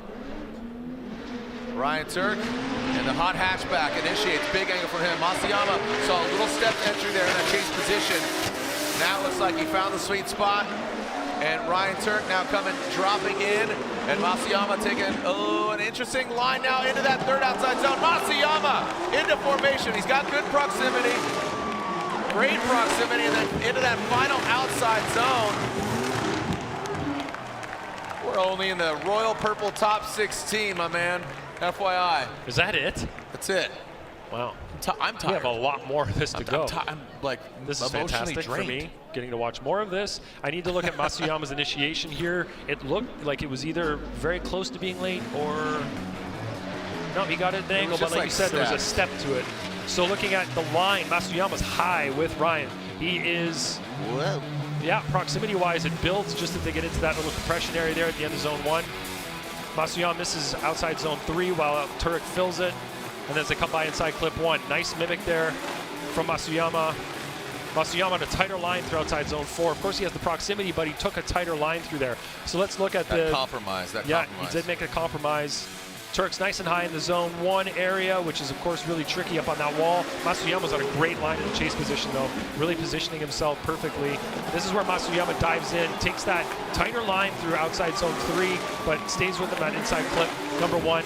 And then Tuerck fills 4 really well, but Masuyama doesn't fill it at all. So looking at the lead-to-lead comparison, chase-to-chase comparison, we're going to have to see if there were errors that were made there to really set one apart from the other. Some really exciting driving, again, between the one more time of Burkett and Kearney, Ryan, Brian, and Chris. Here we go with the side-by-side. Proximity looks very similar there. They both kind of dip down near the end of the zone in the chase position. In terms of lead runs, you can see that one fills one zone, one doesn't fill the other zone. Some little compromises made from both drivers in a couple of different areas, so yeah, it's kind of trading off the errors one for one, Just depends what part of the track the error is being made in. Yeah, interesting. I mean, look, we've seen 2 one more times from Burkett and Kearney. We've seen, we're about to see 2 one more times. We're going to go back to that after this. We have Denofa and Reeder who one more time. And I think that, again, all joking aside, like you and the other judge, Ryan Lantain compared to Brian and Chris, there's and there we go, one more time. So it's another one more time here.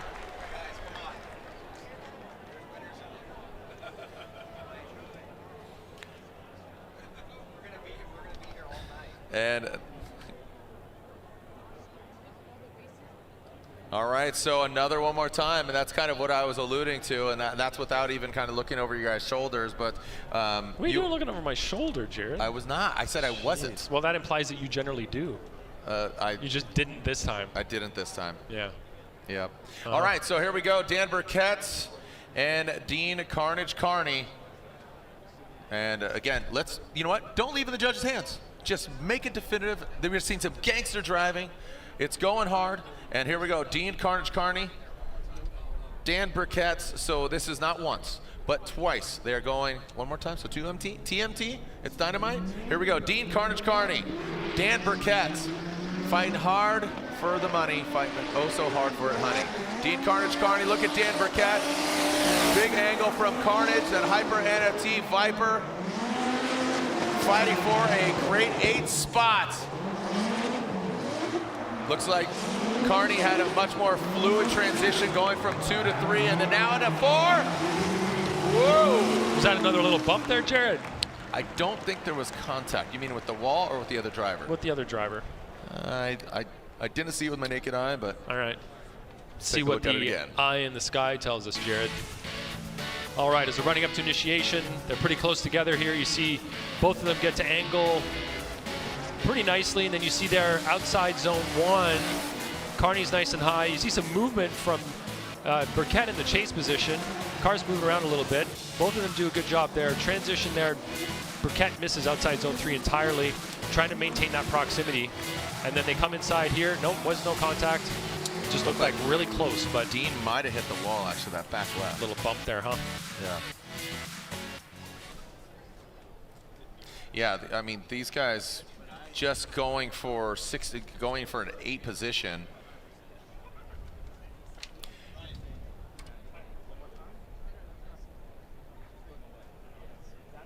All right, so here we go with Dan Burkett.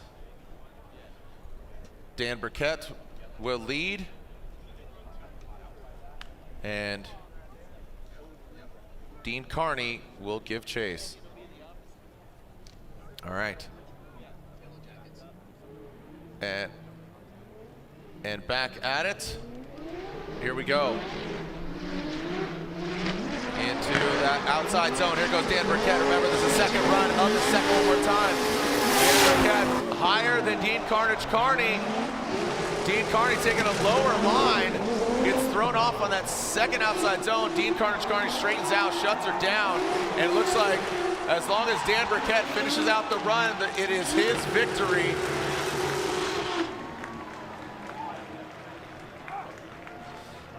And that seems to be Dan Burkett. Like I said, don't leave in the judge's hands, and with that mistake, that unfortunately hands it over to Dan Burkett for Dean Kearney. Yeah, that might have been his power steering coming back to haunt him. He's been dealing with the problems with that all day, and potentially that's what happened as he came into the infield. Maybe there was an issue that arose and couldn't steer the car anymore, so shut it down. That's potentially what happened, just making assumptions based on you know, what we've heard so far. All right, here we go. As taking a look at it from the eye in the sky, but I have to assume after 2 one more times, fighting tooth and nail, Burkett will get the victory after Kearney's stall. Yeah, as you see them come through the infield here, watch Dean Kearney, yeah, right there, just can't keep the car at angle. Potentially, we're making an assumption, it could be anything mechanical at that point in time. I don't think it was just a stopping to drive. That is not right. That is not what that is not right. What is going on here? Both judges are saying, what just happened? What just happened? No, that is completely incorrect. Yeah, we're going to do it again. Here's the graphic. Don't know what happened there. Yeah, even absolute glitch. The other judges are saying their pad says Dan Burkett on it, so.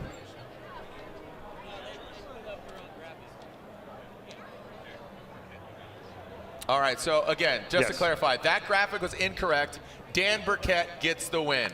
Dan Burkett gets the win.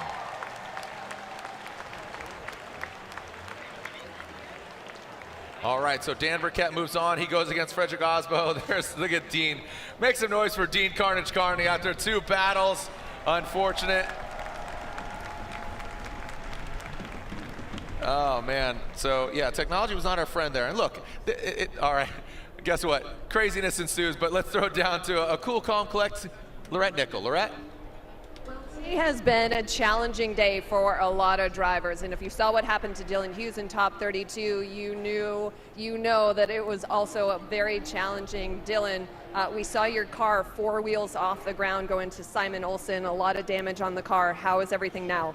We're looking good and we're feeling good. So the crew behind me is absolutely the heroes behind the whole thing. They did such a great job putting this thing back together. So many hands on the car, and just so stoked to, again, having the P&W vibes helping us out. So yeah, a bunch of damage on the left front of the car, obviously. Nice little pop shove it off the back of Simon Olsen. Sorry about that, dude. Simon had a great run, like straight up. I thought I was getting beat for sure, and then unfortunately his car didn't make it to the end. So I definitely wasn't trying to hit him, but I was kind of like focused on the wall past him, trying to play catch up. And then as soon as I popped through the smoke, it was right there, and there was no time to slow down. So kind of a crazy little kickflip move, but car's back together. Nice clean battle with my buddy Jonathan Castro. Castro's always a ripper, and it's always a good time to run him. So glad that we got the win nice and clean, and we're moving on. So we're going to be pushing hard moving forward. Perfect. Dylan, thank you so much. As you remember, last year he got his first podium here in third. Guys. Awesome. Thank you so much, Lorette. Here we go back with the Denofa reader one more time. And you loved it. And the judges said, you know what? Let's make it definitive. Again, it was not unanimous. It was 2-1. So here we go. Chelsea Denofa and Travis Reeder. Chelsea Denofa, the Penzo Mustang RTR Spec 5. Chelsea Denofa throwing it down, big angle for him. And Travis Reeder, you see, taking a little bit of angle out of it. Looked like threw something up there on the bank. Denofa slams down into that. Whoa, Reeder jumps up. Oh, he has to take some angle out of it, slaps into the door. Denofa stays in it and continues on through the course. Wow. Yeah, you saw Reeder trying to catch up to Denofa, and I feel like Denofa twisted the screws just a little more on that run, and Reeder could not catch him. Well, he did catch him. But yeah, when it slowed down, not on the bank. Watch the bank. Understood. Thank you. Thanks for clarification. This is a great view for us right now, Jared. Look at the initiation. Great job by both drivers. Chelsea's high on outside zone 1. Reeder's right there with them, nice and high, trying to build that proximity. Drops down at the end of outside zone 1. Chelsea gets near outside zone 2, outside zone 3 there. You can see that Reeder gets inside, straightens up, gets on throttle, and then makes contact with Chelsea at inside clip number 1. Chelsea Denofa running the Canon air filters. If there's a 25% off show special, use the promo code FDKN25OFF. Again, FDKN 25 off. Promo code, go to the website, knfilters.com, save 25% this weekend only.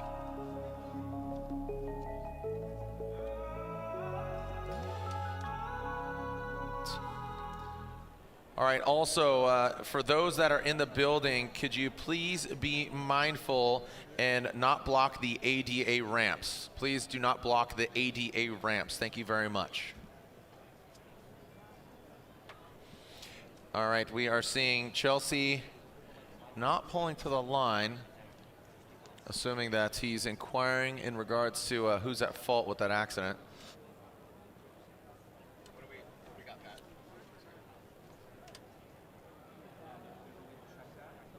All right, so with that contact,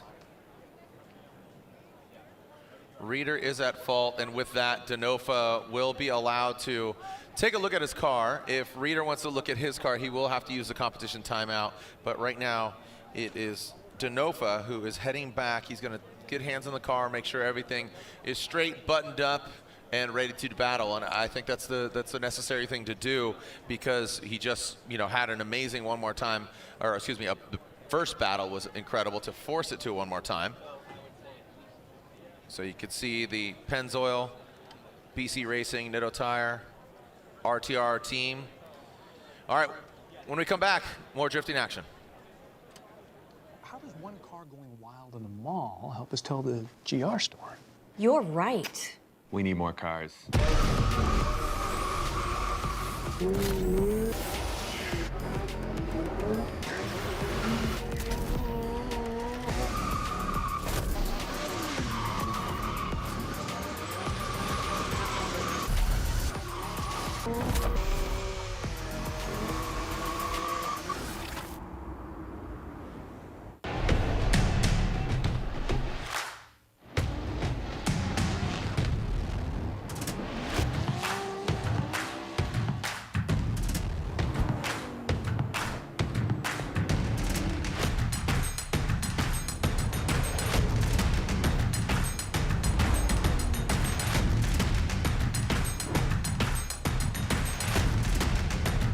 GT Radio. Experience ultra-high performance. For those who don't settle when others do. Who will give everything, but won't give up.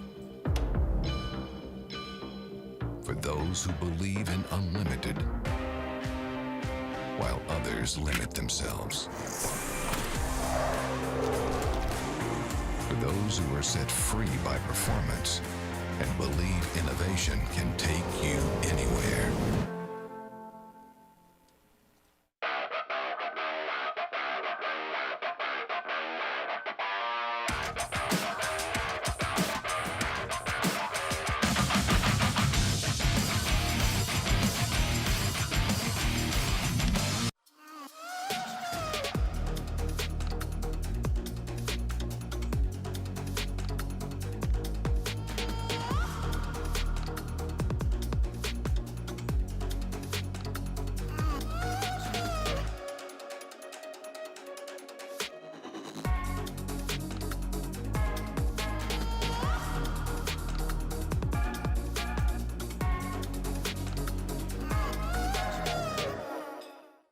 Welcome back here to where the Evergreen Trees meet the Evergreen Speedway. We are ready to go back to, I believe this is Wataru Masuyama versus Ryan Tuerck, and that's exactly what it is. Masuyama, Ryan Tuerck, that one more time battle. Masuyama, that Buy Now Japan S15 against Ryan Tuerck, who's in contention for a championship. This is the one more time battle. The judges were split and it went 2-1. So one more time. So they're going back at it. So here we go. Masuyama will lead. Ryan Tuerck will give chase. Masuyama qualified 7th. Ryan Tuerck qualified 10th. So Masuyama will lead first.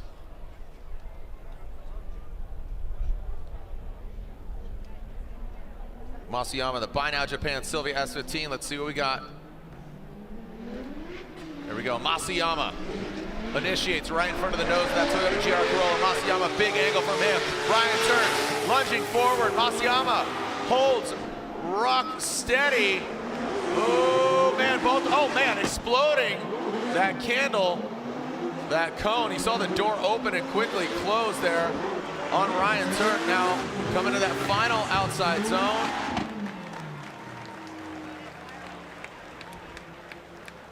Some exciting driving there. Let's dissect this again on the replay here, Brian. A lot of action today, Jared. Yeah, oh my gosh, it's an understatement. All right, I love this view. This is so great. Looking at the initiation, Tuerck started initiating before Masuyama even did his flick, but gets in there nice and tight. You can see the great proximity from Tuerck. Slightly lower on line, but really great proximity. Coming right here, you can see that Masuyama drops the tire, Tuerck drops the tire, goes a little bit wider, but you know, the lead driver sort of let him off there. And then as you come through outside zone 4, nice proximity from Tuerck. So let's watch right here how far off. So Masuyama went 1, Tuerck went 1, ended up hitting the marker zone cone there in the outside zone. So lead driver is setting the tone, setting the pace. Yeah. You know, Masuyama did go wide there first. Tuerck's following him. Of course, Tuerck went a little bit further off, but he is doing his best to follow Masuyama in the lead. He knows who he's going against now. He saw a preview, or he saw actual feature film of what Masuyama's capable of. So he knew he had to just push harder. So I think that was the right approach for Ryan Tuerck to be aggressive. But Masuyama, he's really just peaking right now, and he's going for it. He wants to get a win. He's seen, his fellow countryman Kazuya Taguchi get the win at our previous round in St. Louis, and again, Masuyama, definitely a talented driver. So as far as Ryan Tuerck, what do we expect? Well, you want to adhere to the judging criteria, line angle style, hit those outside zones with angle. You want rate to angle, you want the X factor, you want to put it down. Chase car needs to utilize that lead car as a moving clipping point. What's Ryan Tuerck going to do here? He hit that cone, how's he going to put it down here with Wataru Masuyama chasing down? The Rain-X Toyota GR Corolla, Ryan Tuerck, the Rockstar driver on the bank. Masuyama, great proximity, Ryan Tuerck. High on the bank, comes into that second outside zone, into the third outside zone. Masuyama tucks in, finds that proximity, And now one more outside zone here between Tuerck and Masuyama.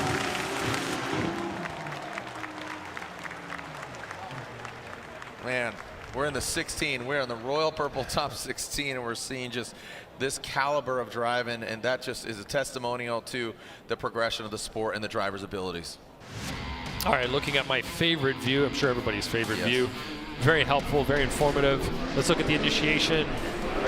Looks like good job from both drivers there on initiation.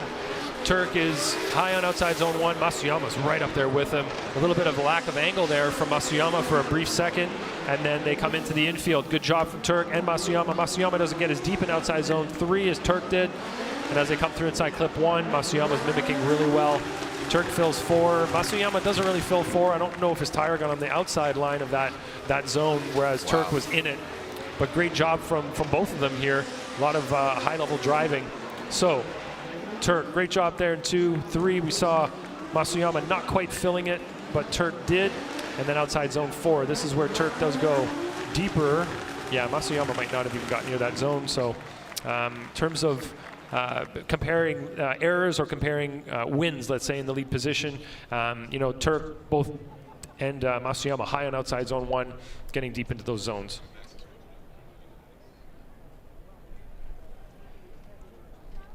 All right, good battles just throughout the entirety of our 16. I mean, the 2 one more times between Burkett. Okay, slide him left for Masuyama, right for Ryan Tuerck. There's 1, 2, and all right, so 1 going with Masuyama, split decision. Was that correct?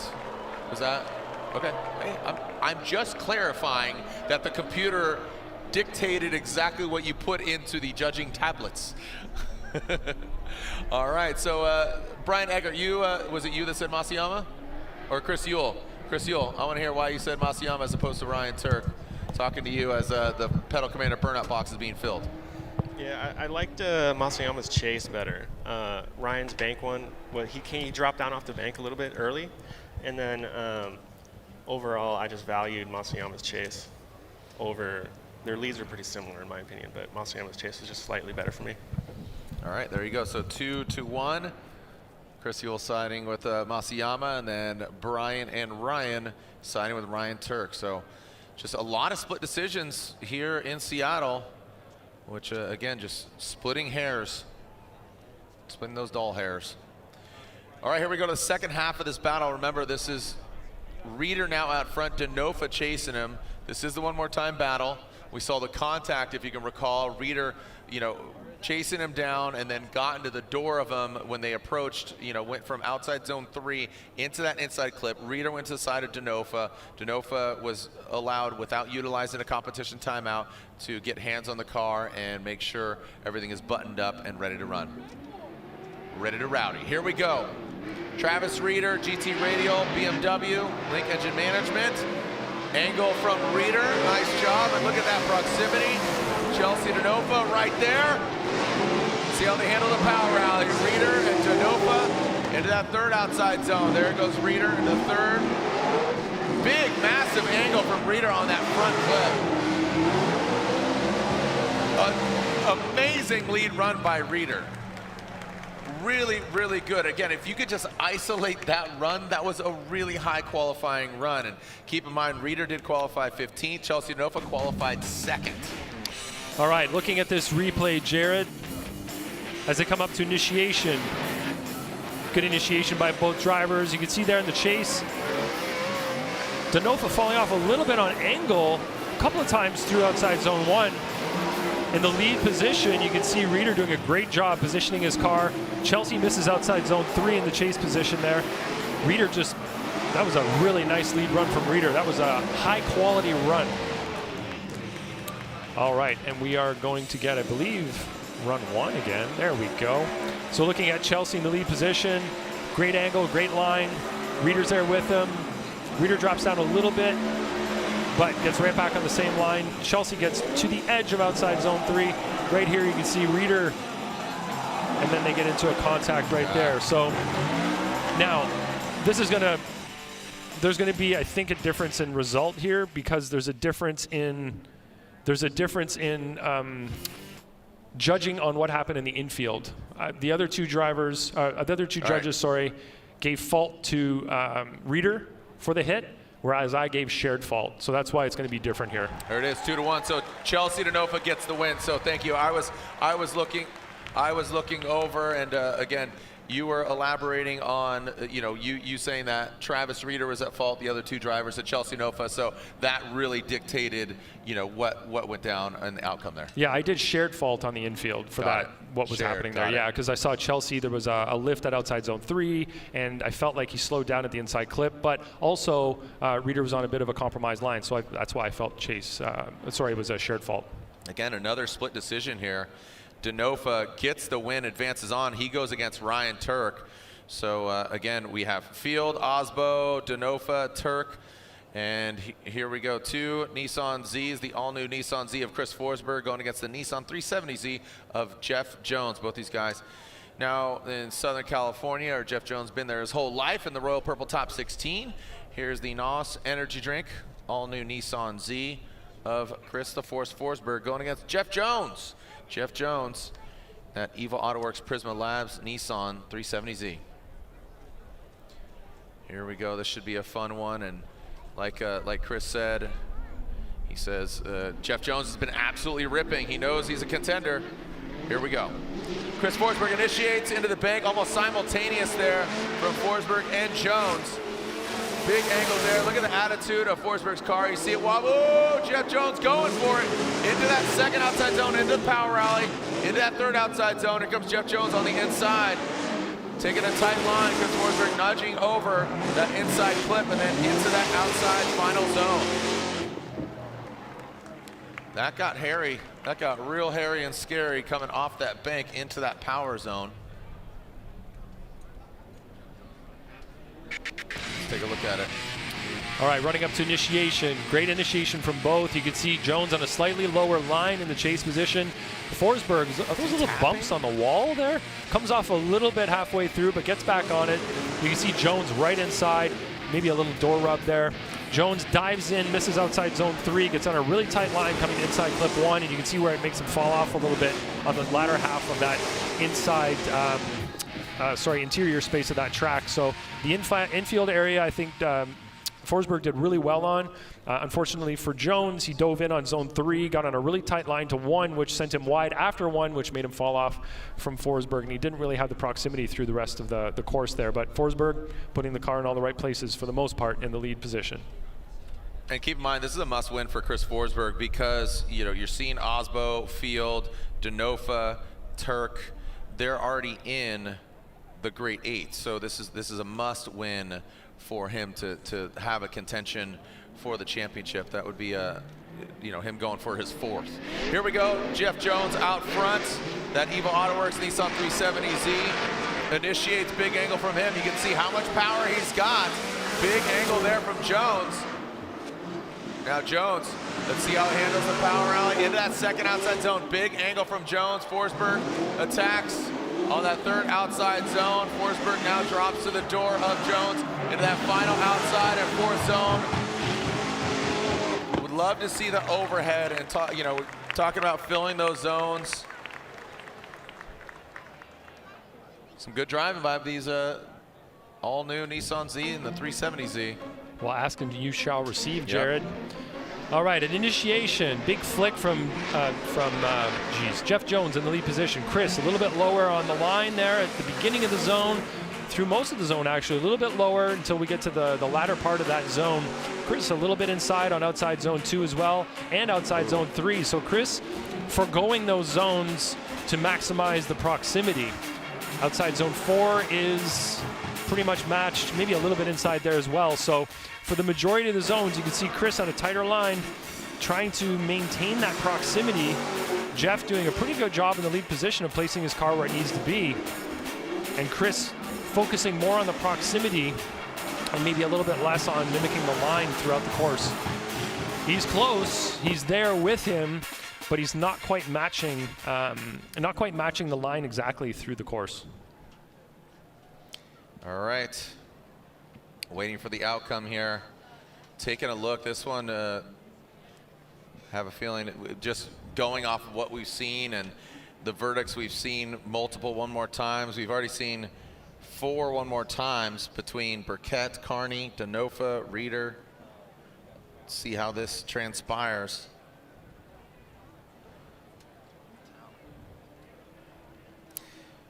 Do we have a winner? Where are my Jeff Jones fans at?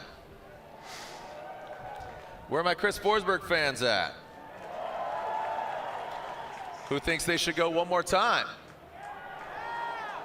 All right, kind of just, here we go. Slide them left for Forsberg, right for Jones. One more time, and Jeff Jones. All right, so again, split decision. It's another one more time. Just so many, what's interesting, how do you think this track compares? We're seeing a lot of one more times, obviously physically and everything, but we're seeing so many one more times. What do you attribute that to compared to even like St. Louis, or what do you attribute all the one more times to? Well, I'm not sure, Jared. It's just it's a difficult track. Everybody's trying to go faster than they were in qualifying. Everybody's trying to maybe overdrive the track a little bit, and they're making some errors. In the chase position, it's really hard to stay close around outside zone 1, and some drivers are doing a little bit better over there, and then they fall apart on the infield, whereas some are better in the infield and are not so great up there. So did I just say the same thing twice? I think I did. It's okay.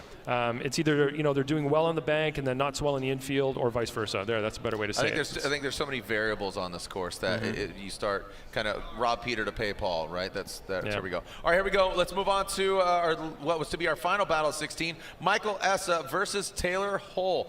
Michael Essa in that FCP Euro, Licomali, Bilstein, BMW, Taylor Hull, the Wild Willies, Comp Cams, Edelbrock, Yellow Speed Racing, Corvette. There goes Michael Essa initiating on the bank. High on the bank. Look at Taylor Hull.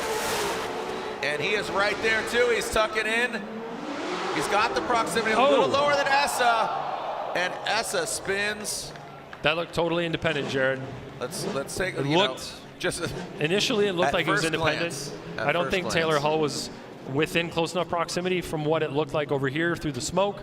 But let's look at that. Hopefully we have a view from above that would give us the perfect view as to what occurred at that area of the track. So in terms of the initiation from Hull, it looked like it was like a slow initiation. He started almost before Essa, but getting really, really close to Essa here through outside zone 1. Drops down just a little bit there at the end of the zone, and you can see Essa just loops it on his own, overcooks it as he approaches outside zone. I guess that's number 2 right there.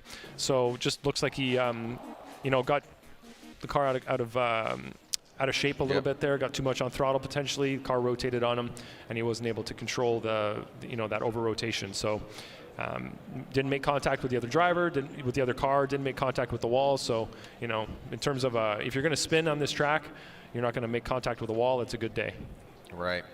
All right. And just a reminder, if you haven't picked up your Lean Customs pins, I know they have some awesome acts. If you haven't dropped by the booth at this round or other rounds, you got pro drivers, Ken Gushi, Justin Pawlak, and you pick them up on leancustoms.com. Use promo code FREE for free shipping on your order today. And the new drop is it's happening now. So go to Lean Customs to pick up your pins. Here we go. Taylor Hull will now lead, and he's got an advantage here against the former champ, Michael Essa. Here comes Taylor Hull.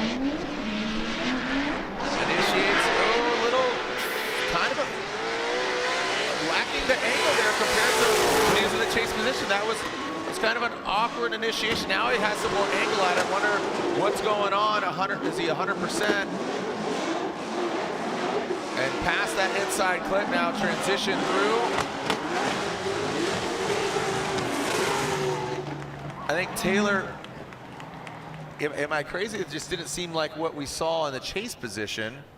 And also, I think he might have gotten a little gift there from Michael Essa with that mistake. Let's take a look at it again. Yeah, the initiation is going to be key here as we see the car. See how it like kind of wiggles back a little bit? I mean, it's an initiation, it's just not as snappy or as aggressive. Right. Yeah, there's no way to incomplete that. Essa was there with him. Yeah.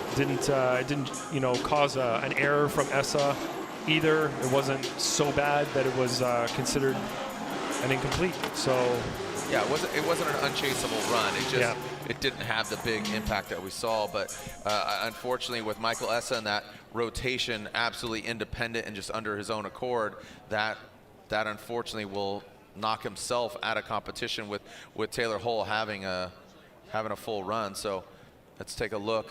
Slide him left for Essa or right for Taylor Hull, and Taylor Hull gets the win.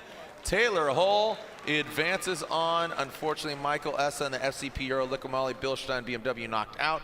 Taylor Hull, comp cams, Wild Willie's beard products. The beard's looking strong, flowy, and he flows on into the Great 8. So congratulations. Congratulations as Taylor Hull moves on to Link ECU Great 8, the official engine management unit of Formula Drift.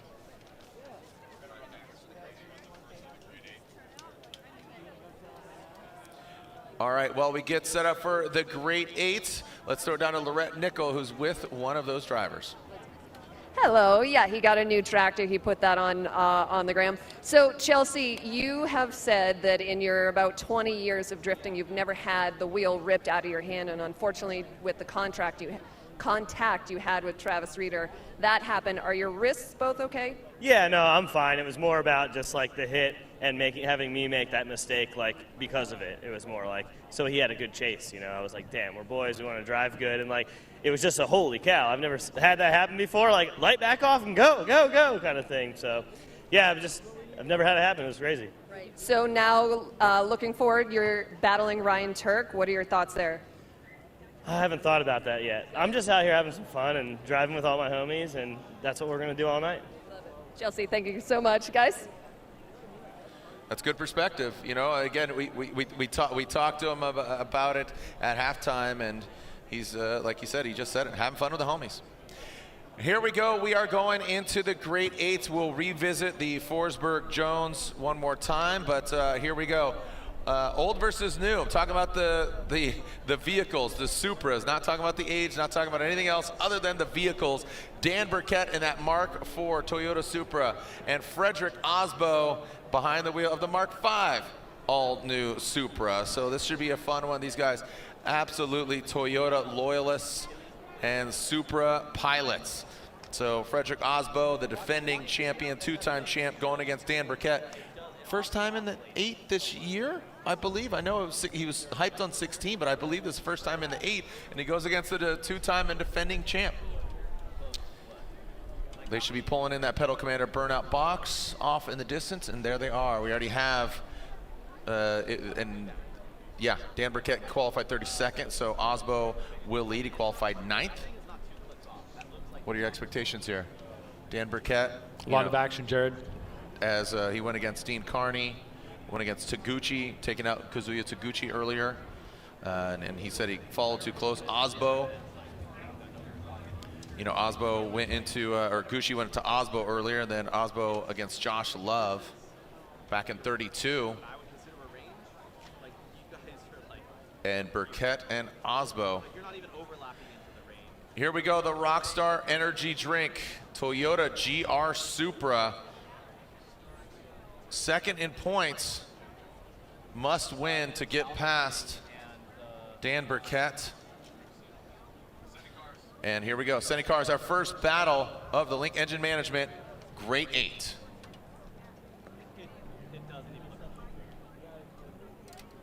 Drivers ready, you can see the lights in between. Once they extinguish, they're good to go. Here comes Freddie Aasbo through that start chicane. Dropping down, Dan Burkett gives way, and Aasbo goes hard, straightens out. And he got that exposed back left wheel, but here's the scenario, Ryan. Freddie could finish out this run, but the biggest thing here is that unchaseable? You know, here's Dan Burkett, who, I don't know, I want to take a look at this. He shuts it down, but that was a big hit. It's not like he just kind of tapped and stayed in it. He tapped, straightened, and then went back into it. Yeah, from our perspective here, it looked like he initiated and just went straight at the wall. He didn't even... That could have been way worse, by the way. The car... Well, let's see what it looks like from the drone view as he gets initiated.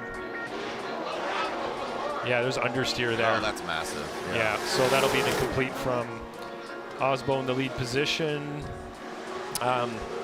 you have to wonder if there was some residual damage from that hit with Gushi earlier that wasn't caught, that wasn't fully set back to where it's supposed to be.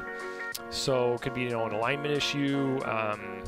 Yeah, who knows what. But let's look at that initiation again right there. Gets into the wall, gets some understeer going, but managed to keep it off the wall, for the majority of that. That could have been very bad. A tap like that, the car understeering, it looks like it just barely kept the front end off the wall in that situation. So that, from their perspective, I'm sure they're saying, ooh, that could have been way worse. So looking there at the front wheels, they're turning right at the moment, and then he stays in throttle and he just gets back to angle again. But unfortunately, by that point, the damage, the damage to his run is already done. Yeah. And the damage to the back of the car as well. And yeah, what does that mean for Dan Burkett? What does that mean for the run? Is that unchaseable? Is that deemed an incomplete? Yes. So in my eyes, that's an incomplete from Aasbo in the lead position. And when a lead driver incompletes, it totally absolves the chase driver of having to continue the run. This is a rule that's been in place for a long time. So right there, the wall is hit.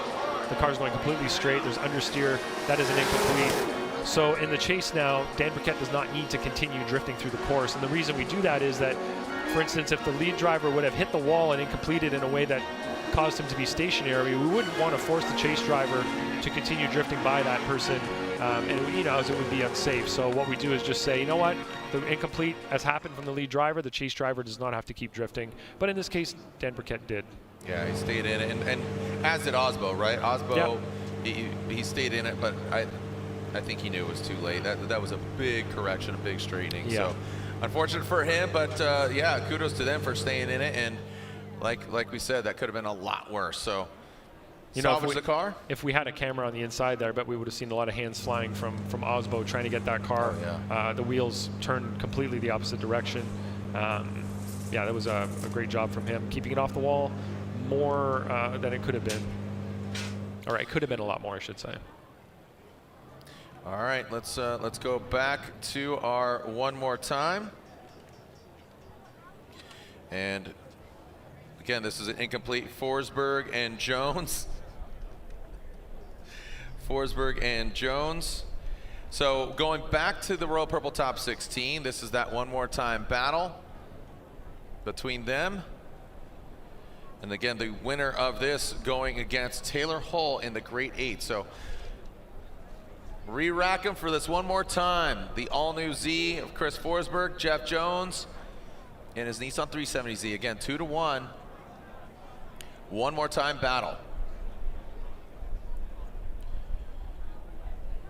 All right, and we are clear to send. Let's see what we got. Tried to kick off that Great 8, but only finished half of it with Aasbo. Here we go. Chris Forsberg leads, Jeff Jones giving chase. Initiating that all-new Z. Goes Chris Forsberg, the three-time champ. Good angle from him, Jeff Jones. Good proximity, look at that, diving in. Man, Jeff Jones out for blood. Jeff Jones dives in once again. Both of them wrapping around that inside clip and bringing it on home as Jeff Jones looks like he quickly tapped the wall, but didn't cause too much damage there, I hope not.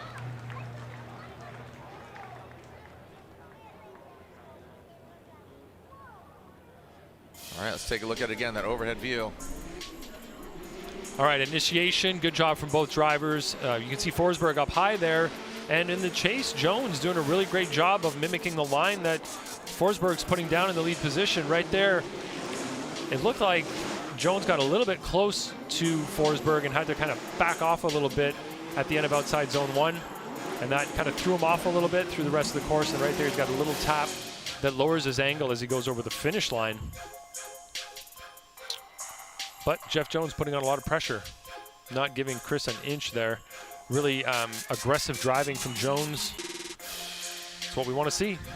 Yeah, this is great. Just overall, we knew this is what we're going to expect here in Seattle. That back left corner there of Frederick Aasbo. We'll see. Oh, so here's the competition timeout. So sub 2 minutes on the clock for the Rockstar team. Jeff Jones now out front. Forsberg in that chase position. Let's see who comes out on top after this one more time battle. Remember, the winner advancing on to the Link Engine Management Grade 8. Jeff Jones, Evo AutoWorks, Nissan 370Z, shreds that back bumper. The hatch opens, and that very well could potentially be a problem.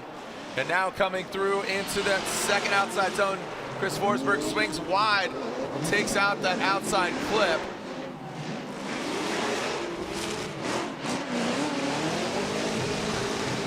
And Ryan, I mean,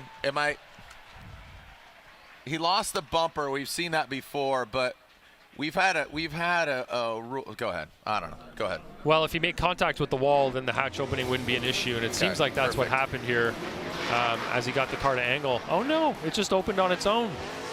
Oh no, it didn't hit anything. The bumper flew off and the hatch opened, and that is essentially the basis for an incomplete.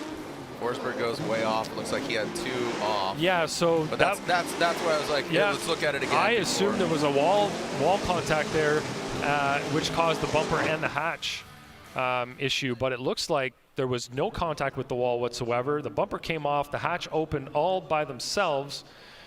So that would constitute an incomplete from Jeff Jones in the lead position. That is an awful way to go out, but the reason is if you have an item, anything latchable on the car, a hood, hatch, trunk, doors, anything opening on that lead car, even a roof flying off, that constitutes an incomplete. We've had situations in the past where that occurring will distract the chase driver. Or potentially make contact with the chase driver's car, and that is what the rule is in place for. So it looks like that is what occurred here. Unfortunately for Jeff Jones, who is doing so great, we're going to watch this again. Yeah, so you can see that there's nothing that occurred there. Now, you can compare this to Ryan Tuerck earlier, who hit a cone, a zone marker, and his rear door opened. Now, that's an instance where a driver made contact with something that was on the course, like a cone, a zone marker, a wall, or anything like that. If that causes something to come loose or open, then that's not a problem. But it's when something opens like this completely on its own that it's considered an incomplete.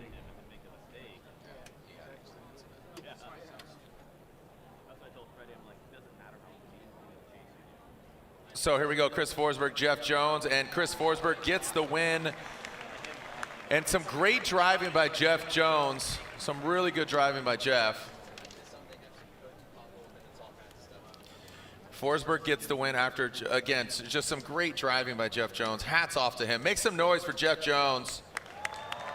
And all our drivers, man. Just so much talent out here today. And this track, like I said, it's seriously one of my favorites. Some great driving there.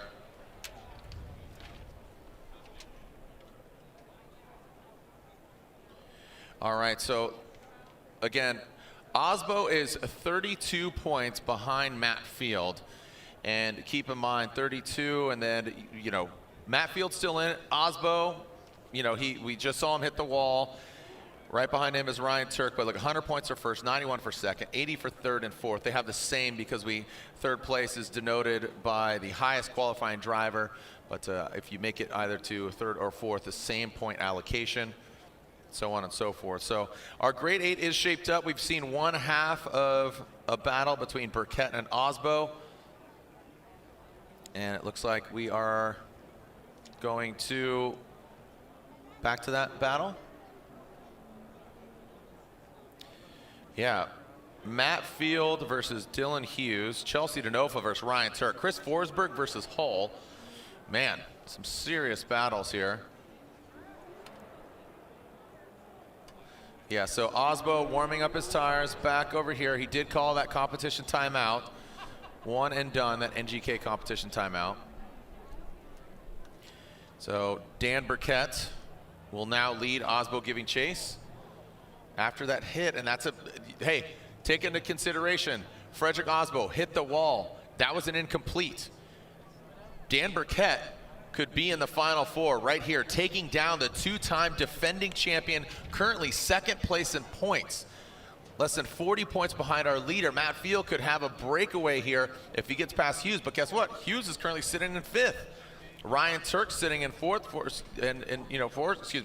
sitting in 3rd. Forsberg, yeah, I mean, we're in the playoffs, man. We are fighting for it tooth and nail. Keep in mind, Utah, a new round, a new venue, and then of course, a very classic venue for us, Irwindale. Here we go, second half of this battle. Aasbo sitting on an incomplete. Dan Burkett can find his first time in the Final Four going against the 2-time defending champion. Dan Burkett, Rad Industries, Gear Wrench, Mark IV, Toyota Supra, coming down to the power alley. Frederick Aasbo trying to force a mistake on Dan Burkett, but Dan Burkett keeps the composure against the 2-time champ around that inside clip, and one more outside zone for Dan Burkett to enter into the Final Four against the 2-time champ. Woo! There we go. Wow, you smell that? That is an absolute upset unofficially, allegedly. Allegedly. So you can see Burkett played it really safe on this run. He gets the car to angle here, right at the 1 cone, rides around outside zone 1, gets pretty close to zone 1, doing a good job in the lead. You can see Aasbo putting on a lot of pressure in the chase. Car moving around a little bit there as he gets really close. You can see Burkett missing outside zone 2 slightly, getting into outside zone 3 box, but missing the wall. Doing a pretty good job in the lead though, putting the car where it needs to go, getting over the finish line with angle. He checked all the boxes in the lead position. Wow, this is it. I mean, like I said unofficially, but here it is officially. Dan Burkett taking out Frederick Aasbo, second in points. So Dan Burkett enters his first ever Final Four in Formula Drift history. Dan Burkett, the Gear Wrench Rad, and dude, just this adds again to the variety of the podiums we've seen this year. You know, from Ryan Tuerck to Frederick Aasbo. We saw him in Atlanta, right? Gosh, I'm trying to recount here. Obviously Orlando. Hughes in Orlando, right? Hughes in Orlando. In the rain. I'm trying to think who was, and then obviously Travis Reeder. Speaking of Dylan Hughes, here's the dozer. Fitted in their Momo race suits, ready to throw down, looking good. Matt Field in that Falcon tires. Drift Cave. Burkett currently ranked 16th. Dan Burkett coming into this round. So Matt Field, Dylan Hughes. This should be a fun one. Both these guys spinning some Falcon tires wrapped around Forge Star wheels.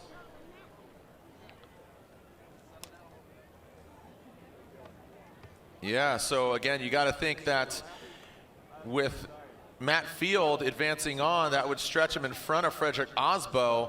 So the Toyota camp hoping that Hughes takes out Matt Field, the Beast of the Bay, our current points leader. That Falcon Tires Drift Cave Corvette. Looks like he just backed up, but then warming him, pulling up to the line. All right, here we go. Matt Field out front. Dylan Hughes in the chase position. The Beast from the Bay versus the Dozer. Field versus Hughes. Let's see how we go into that first outside zone. Matt Field, big angle from him. Keeping it precise, good proximity by Dylan Hughes. Needs to mimic the angle a little bit more concise now in that third outside zone. There goes Hughes diving in on the side of Matt Field. Now transitioning into that final outside zone. Working on it. Oh, look at Hughes going deep there. That overhead view, and again, we all remember, we're in Washington. Your boy is from Snoqualmie, Washington. Talk about Dylan Hughes. So he's definitely got some loudness on his side. Yeah, Dylan has really positioned himself as a very competent chase driver this season. You can see there that he's a little bit lower on angle and line at the beginning of outside zone 1, but then gets really close to Matt Field, matching his line and angle. Did a great job there. Field filled 2, did a great job on 3 as well. And Dylan there just skipped 3, but is staying in proximity. Right here, he gets in a little bit inside, but then backs the car into the zone through the majority of it. So great job there. So you can see Field all the way out to the edge of the line.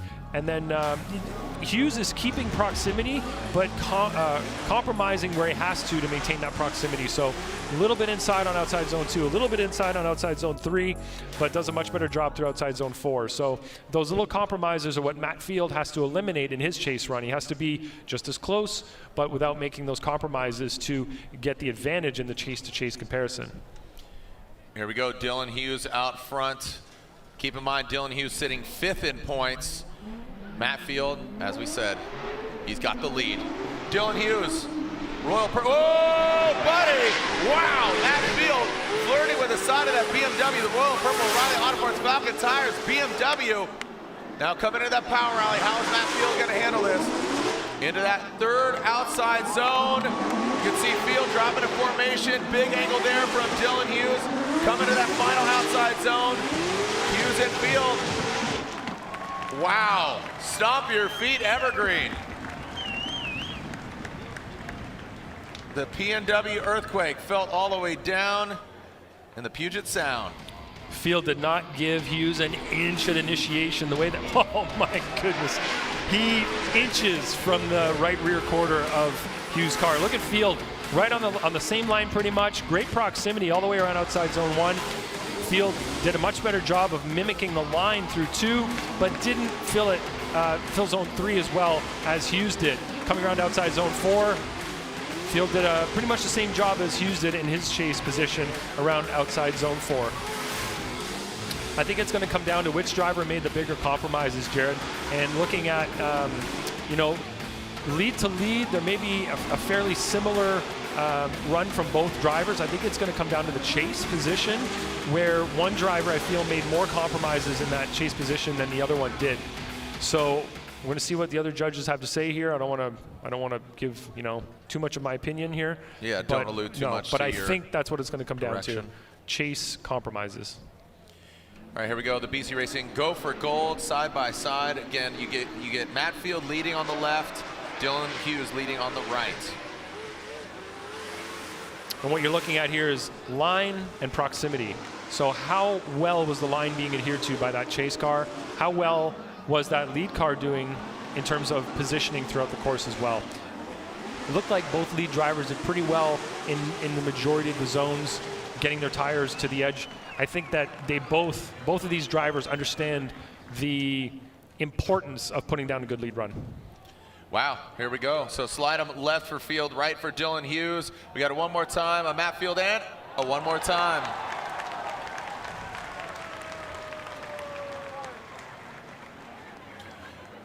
All right, the fans are getting hyped.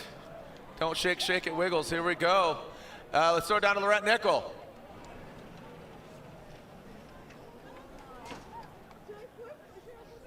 All right, well, we'll catch up with her in a moment. I'm seeing the Rain-X Toyota GR Corolla.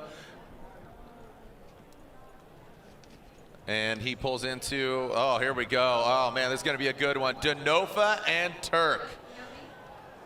This should be insano. So, again, Denofa sitting 6th in points. Ryan Tuerck sitting 3rd in points. Two East Coast kids making a statement here in Seattle. They know each other, have capable machines, aggressive drivers. And here we go, sending cars. Chelsea Denofa will lead, and Ryan Tuerck will give chase. Denofa qualified 2nd, Tuerck down in 10th. But that's out the window now. It's all on track.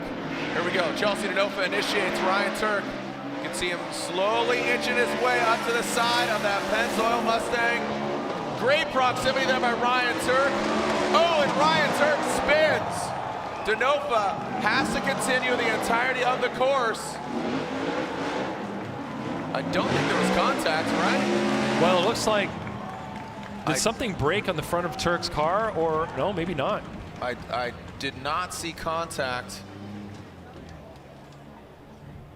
So let's take a look at it again. Was there contact? I'm not sure. Let's watch that again. Just the way that Ryan's steering around makes me feel that there was. You can see Ryan here a little bit, a slightly lower line, but then gets really, really close to the side. Oh yeah, yeah, yeah. that front left, it caught his back right. Watch his front left.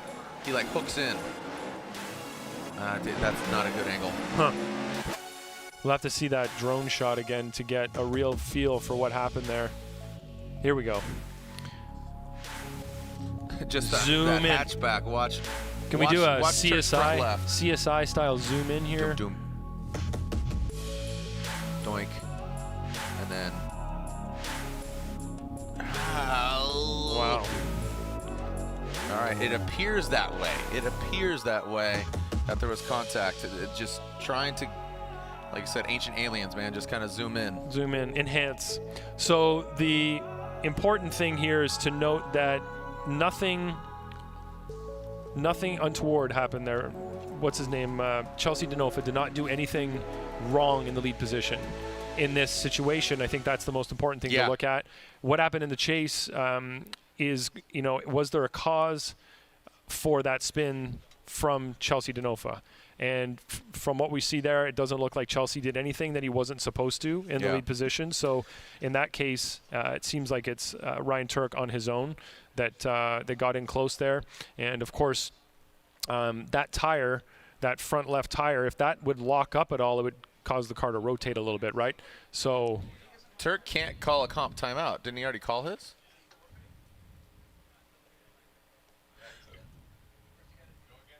So, all right, so he's out. Broken axle. You're out. All right, so we are finding out. So just to your point there, Ryan Lontaine, doesn't matter about the hit, but just polling our online watches, they're saying 88% that Tuerck spun on his own. They think he spun on his own. So that would basically assume that, yeah. So, and we are finding out from his spotter, unfortunately, the axle is broken, finding out from his team. So Ryan Tuerck has to retire. Ryan Tuerck has to retire, so Chelsea Denofa would get the win. And shaking things up here. So Chelsea Denofa. So unfortunate turn of events. So these two Rockstar drivers, Frederick Aasbo and Ryan Tuerck, are knocked out here in the 8th. And Chelsea Denofa will advance on to the Final Four. Listen in.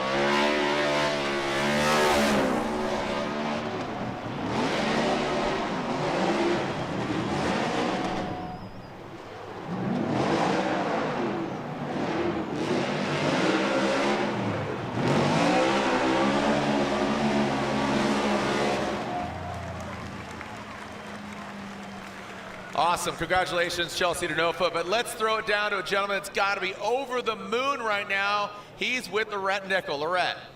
He is excited. He is happy. He has that smile across his face and also trying to stay really calm. And looking forward at the brackets, you're either going to do battle against Matt Field or Dylan Hughes.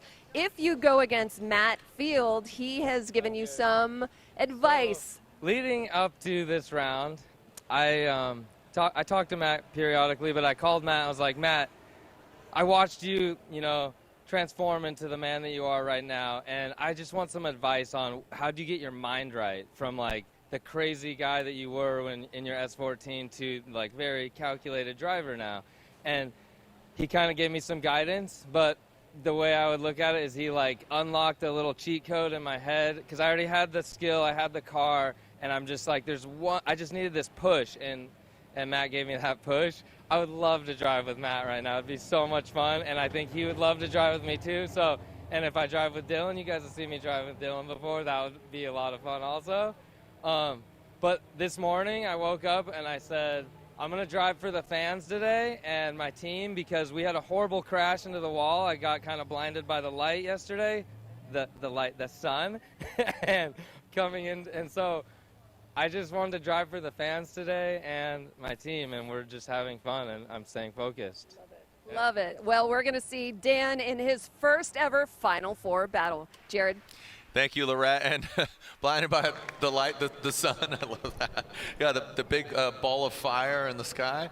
Dan and his wife and just their whole team, their family. That's what it is. They're an awesome team. So, all right, here we go. Chris the Force Forsberg versus full pole Taylor Hull. We got the all-new Nissan Z, the NOS energy drink, Nissan Z on GT Radial tires. He is going against Taylor Hull in that Comp Cams Edelbrock Yellow Speed Racing Wild Willie's beard products. Let's see what we got here between Forsberg and Hull. Forsberg initiates, big angle from him, that all-new Z.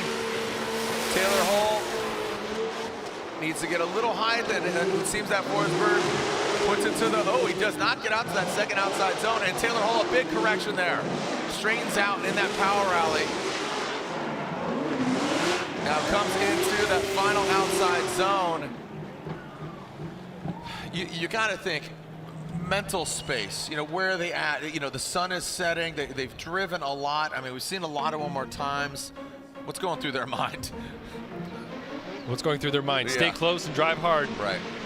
Good initiation. You can see Taylor Hull a little bit lower angle. The line is a little bit lower there as well. He drops even lower here at the end of outside zone 1. Forsberg's doing a great job on outside zone 1. Misses outside zone number 2. And right there, Hull straightens up. He was on a tight line through outside zone 2 area. Forsberg was on a tight line as well, though. So in the chase position there, he made that correction. I don't think anything bad happened from what we see from Forsberg's side of things other than being offline.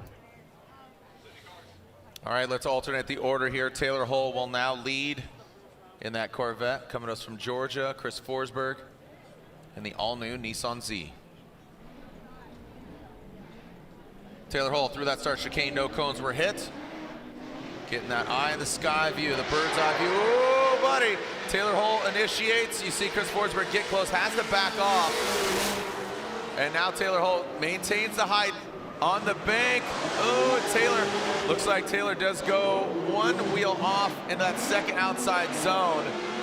And now in that final outside zone, here goes Taylor Hull.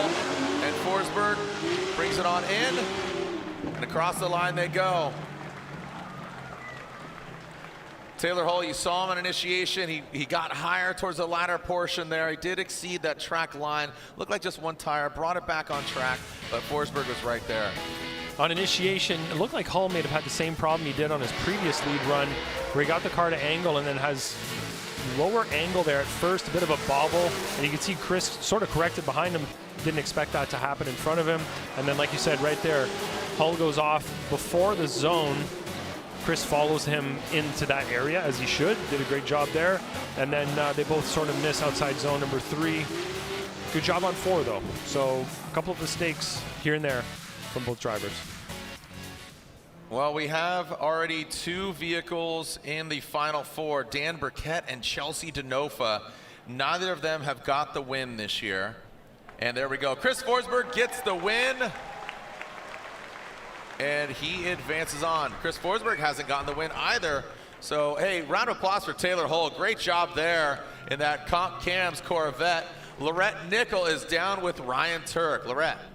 Well, Ryan, we know that your axle broke. Do you know why that happened? I just put the cars through hell out here, especially the drivetrain. There's a lot of, when your car's turned up and you're on somebody, the only way to really be there consistently without driving through their door is to either stab the clutch, grab a quick bit of handbrake, or just stab the clutch and kind of just keep doing that routine, and really shocks the drivetrain. So I think at the end of the bank, which is when it broke, and when I got back onto the gas, it spun the outside wheel only, causing me to spin. All right, Ryan, I appreciate your very much. Jared. You can just feel the emotions there from Ryan Tuerck. And taking a look at the bracket, 3 drivers in the final 4, but the repercussions here and what the potentiality is. One more battle in that Link Engine Management Grade 8, Field and Hughes. Our current points leader, Matt Field, and Dylan Hughes, who sits in 5th. Dan Burkett, he's down there, I believe it was 13th that he was sitting in. No, Dan Burkett was in 16th, excuse me. Chelsea Denofa, he's still in it. He sits in 5th. And then that, sorry, bro, remix. And then we got Chris Forsberg sitting in 4th. So here we go, our final battle of that Link Engine Management Grade 8 Link Engine Management, the official engine management unit of Formula Drift. Matt Field, Dylan Hughes, the one more time battle. We saw him go at it, and here we go at it again. Matt Field had qualified 4th, Dylan Hughes qualifying 5th. Fairly equally matched battle. And here we go. Matt Field, that front tire, Corvette, in that first outside zone.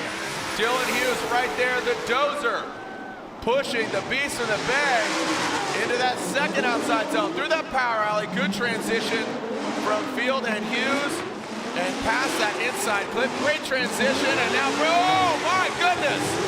The composure of Hughes right there.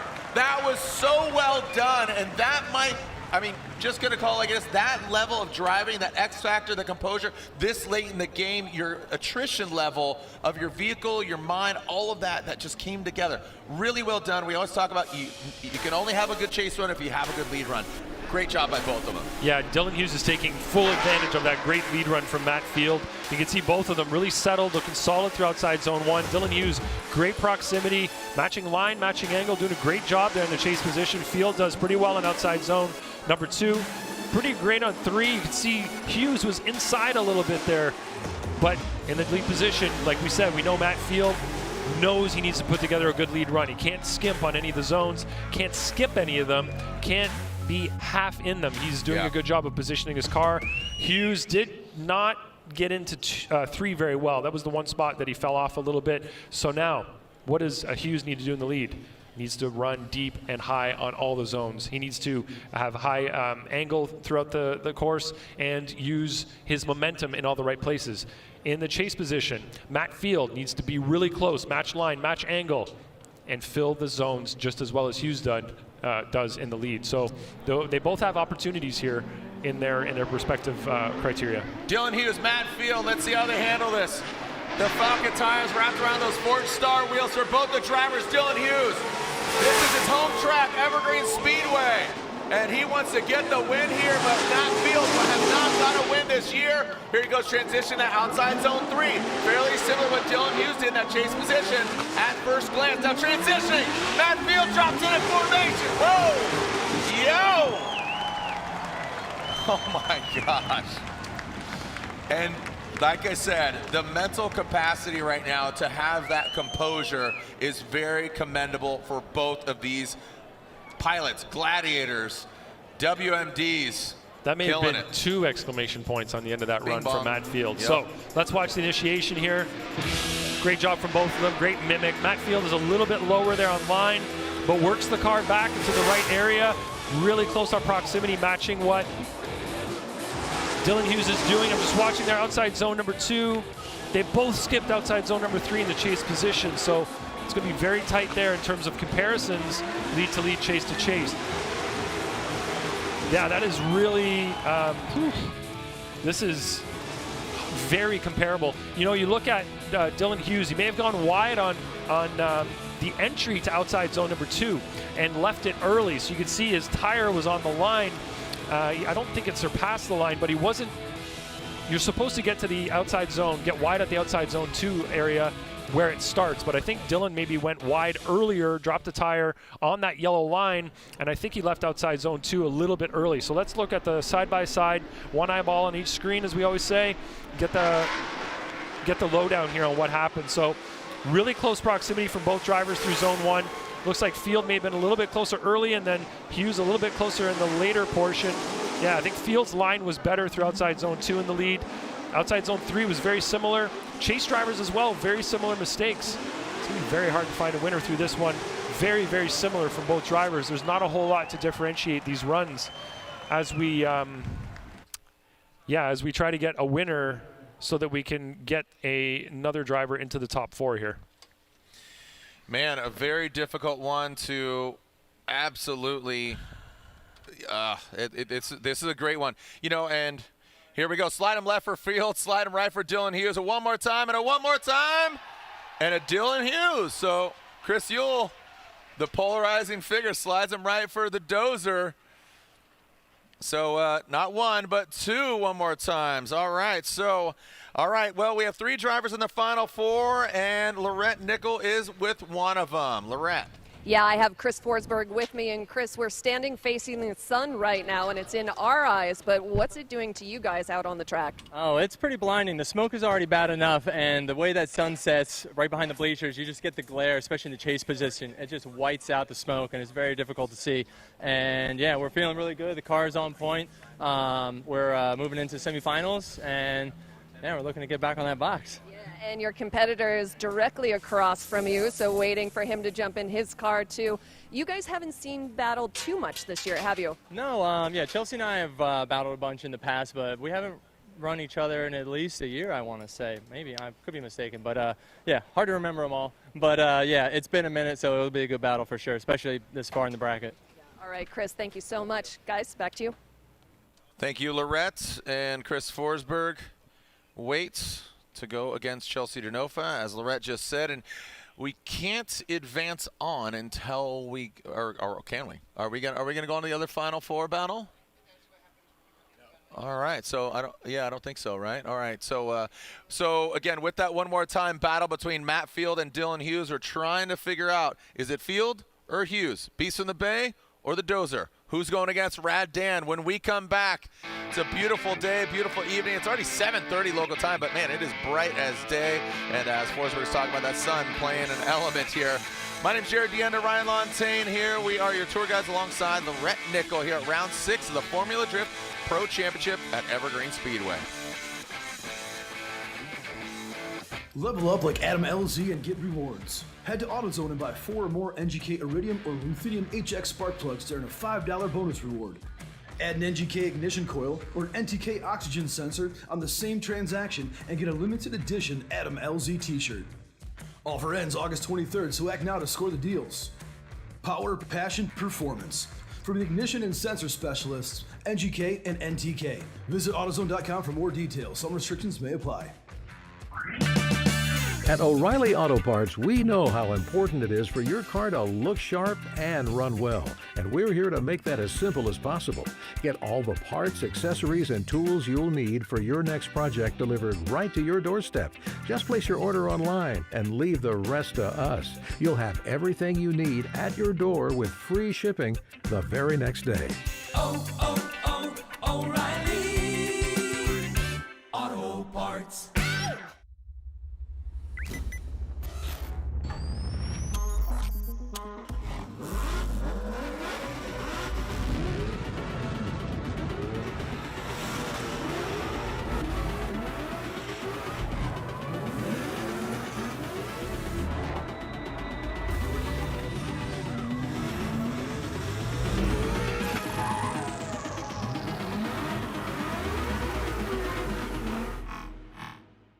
Rockstar Energy Drink.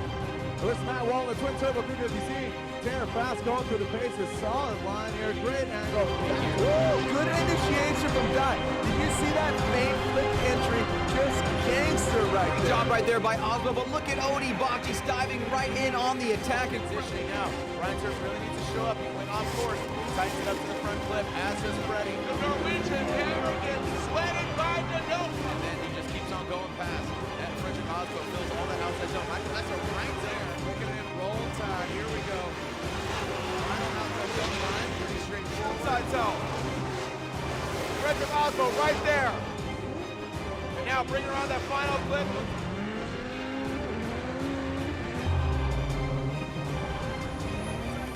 Approaching, pulls the tire up.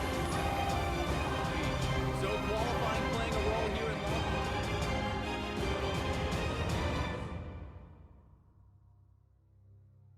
When I'm flying, I put my helmet on, my visor down, my mask up. You don't know who I am. Whether I'm African American, Asian American, Hispanic, white, male or female. You just know I'm an American airman kicking your butt.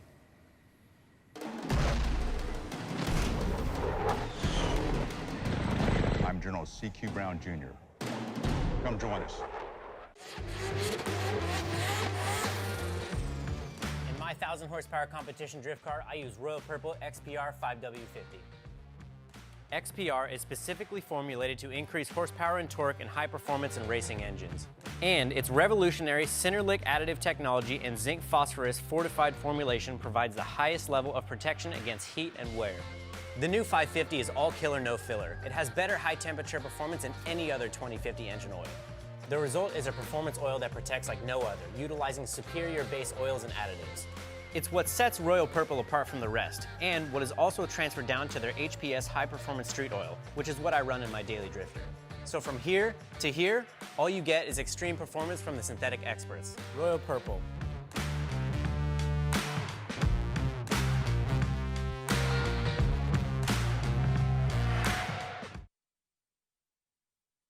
Formula Drift is brought to you by Toyota, let's go places. Royal Purple, the official engine oil of Formula Drift, the synthetic expert. Rockstar, the official energy drink of Formula Drift.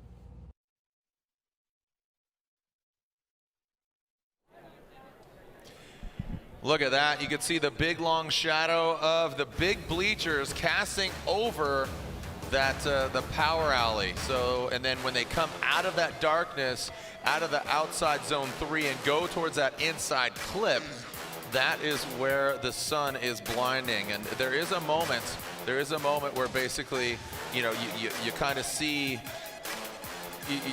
there is a moment where the sun goes and it's not going to be blind anymore. We saw that yesterday, actually, with qualifying. That is how it works. As the sun sets, eventually it does go below the horizon. You're mocking me, aren't you? Potentially but at some point, I'm saying it's not a factor. Obviously, the sun eventually will set. Ryan Montagne. Thank you, my Canadian confidant. But what I was trying to say is that it'll eventually not be a factor in the driver's eyes to the degree of it is at this juncture. It is, and it will be. Copy that. Yeah. It eventually. Eventually. Yeah, it'll be night. Well, if we keep. And then tomorrow the sun rises. It'll be another day. The sun also rises tomorrow, and this is one of the challenges that Can you feel face. the love tonight? Don't interrupt me. This is one of the situations that used to come up. Was it New Jersey Wall Speedway as well? As they would initiate with the smoke, just with the sun just over the trees. At initiation, I believe that was another issue that we used to have there at the right time of day. So things we have to deal with. All right, the Aim High trivia once again in the description of our Formula Drift live stream. Hit the link, and here's the question. What kind of aircraft is the X-37B? Is it a fighter jet, helicopter, reusable spacecraft, or cargo? Hit the question, hit the link. I don't even know the answer, to be honest. X-37B? I don't know. I'm going to think it's a reusable spacecraft. I think it's a spacecraft. That's what I'm thinking. Thank you to United States Air Force for their support. Proud sponsor of Formula Drift. All right. And I am seeing the Corvette pull up to the line. That is Matt Field. And Dylan Hughes just there off in the distance. This is the one more time. They're right here. Here we go, Matt Field, Dylan Hughes. They're going to jump in the Pedal Commander burnout box. So the one more time. Who is going against Burkett in the Final Four?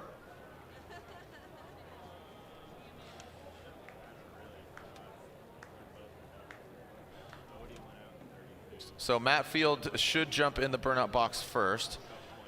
And there he is. Go and send him in there. Pedal Commander burnout box. Let's warm up some Falcon tires. That Falcon tires, Drift Cave, Borla exhaust, Heat Wave, Corvette. The Forged Star wheels on the corner wrapped in Falcon tires, and coincidentally, both Dylan and him rocking Falcon tires, Forged Star wheels, even Momo suits. How do you know what suit they wear? Because I know.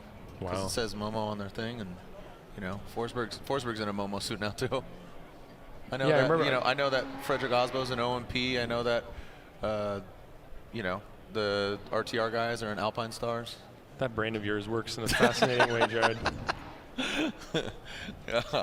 All right, it does. It does. It does. It truly does. Yeah. The memory is incredible. Yeah. The way you stand up here and call off every single driver, car, sponsor, where they're from, and all of that during the driver intro. Everybody, I don't know. Tell everybody, do I have notes? I don't know if everybody thinks that Jared has notes when he's doing that, but he just stands here and does it. He just looks at the car. He can't see the sponsors on the cars from here, but he just rambles them all off from memory. Thanks, man. And now you even know what suit they're wearing. Yeah. Do the suits match the shoes, Yes. the brands? Suits match the shoes. Always. Like, you're not wearing Alpine Star suit with Momo booties or anything like that? Traditionally, you'll see, OMP, like Ryan Tuerck's in Puma, so he has custom race service Top Pumas. and bottom? Top and bottom. Wow. Top to bottom. Do you know of anybody that doesn't have matching? I don't. Okay. I can't make that claim. Testing your yeah, your brain I can't make here. that claim. Who are you wearing? Here we go. let's see who moves on into the Final Four to go against Dan Burkett. Which one of these Falcon Tire drivers? Is it going to be Matt Field, the Beast from the Bay, or Dylan Hughes? Now, we do know that, again, second place, Freddie, Ryan Tuerck, they will hold second and third, but the gap and the difference, where does Forsberg land? Where does Hughes land? Where will Matt Field land? TBD. And where will Chelsea Denofa land? Because he's over there as well. So Denofa, here we go. Let's find out. Denofa, again, he sits in 6th, just outside. And here we go. Let's send it. Matt Field, Dylan Hughes, the dozer, the Beast of the Bay, gets the jump. Another one more time battle. Shimmy shake into that big outside zone. We've seen some amazing driving so far. And look at that, the Vortex Supercharged Corvette of Matt Field comes on in. This is Dylan Hughes' house. He grew up cutting his teeth here and burning up tires. That sun coming into play, shining a light on him. It's that final outside zone. And Dylan Hughes gets into formation, gets deep, the 129. The Brozer Dozer, that is Dylan Hughes, chasing down the Beast from the Bay, Matt Field. What do you think, Lantagne? All right, from our favorite viewpoint, watching these drivers drive up to initiation, get to initiation. It looked like Hughes had a little bit of an avoidance there. Doesn't affect him though. He gets online, gets right to the side of Matt Field in the lead position. Coming into outside zone number 2. Good job from Field, and good job from Field in 3. It looks like Dylan is not quite as deep in both of those zones, but he is there making an effort. I think it's better than 3 was better than the previous battle that we had where he missed 3 altogether. So he did a better job there. Could have been slightly deeper to match what Matt was doing, but again, better than the previous battle in terms of the infield area. All right, here we go with the second half of this battle. Dylan Hughes, again, for another one more time. So 2 one more times. We've seen quite a few, and again, just all about that, not only the physical and the mechanical attrition, but just the mental wherewithal to stick with it and grind away here with your own man versus machine and synchronicity, and going against another man and machine versus the track. Here we go, Dylan Hughes. Whoa! Matt Field jumps to the side of, oh no! Matt Field spins and Dylan Hughes continues on. He does need to continue. And if he finishes it out, Dylan Hughes is going to the Final Four. Comes around, oh, buddy. Ryan, the question lies here, why does he spin? And I have an idea. These guys are burning through tires. They are going maximum speed, the wheel speed, they're burning through them. This is a very abrasive track. You're playing chess when you have your tires that you want to stay under you through the entire track. Your thoughts? Yeah, let's look to see if there was anything from Dylan in the lead that would have caused that, or if that was strictly Matt on his own. Oh, it looks like Dylan was totally clean in the lead position. I didn't see anything from him. Just looks like Field got in a little bit too close, maybe. Did he make? Yeah, he did. Hit his rear, right rear. And again, like I said earlier, when you have that front left that decells, that front tire locks off a bit, it causes a point of rotation.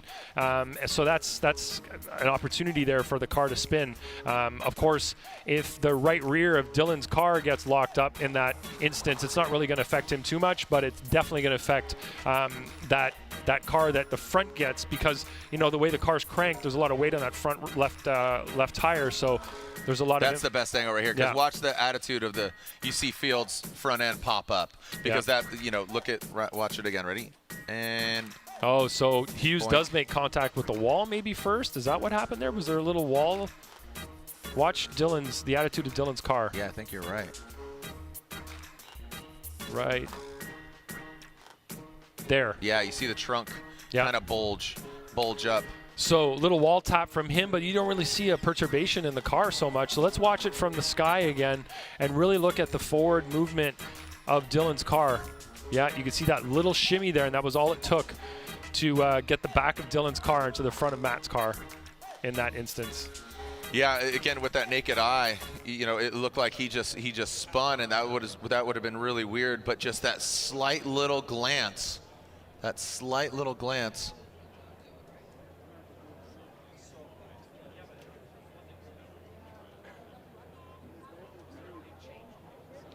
All right, so here we are, just splitting those hairs.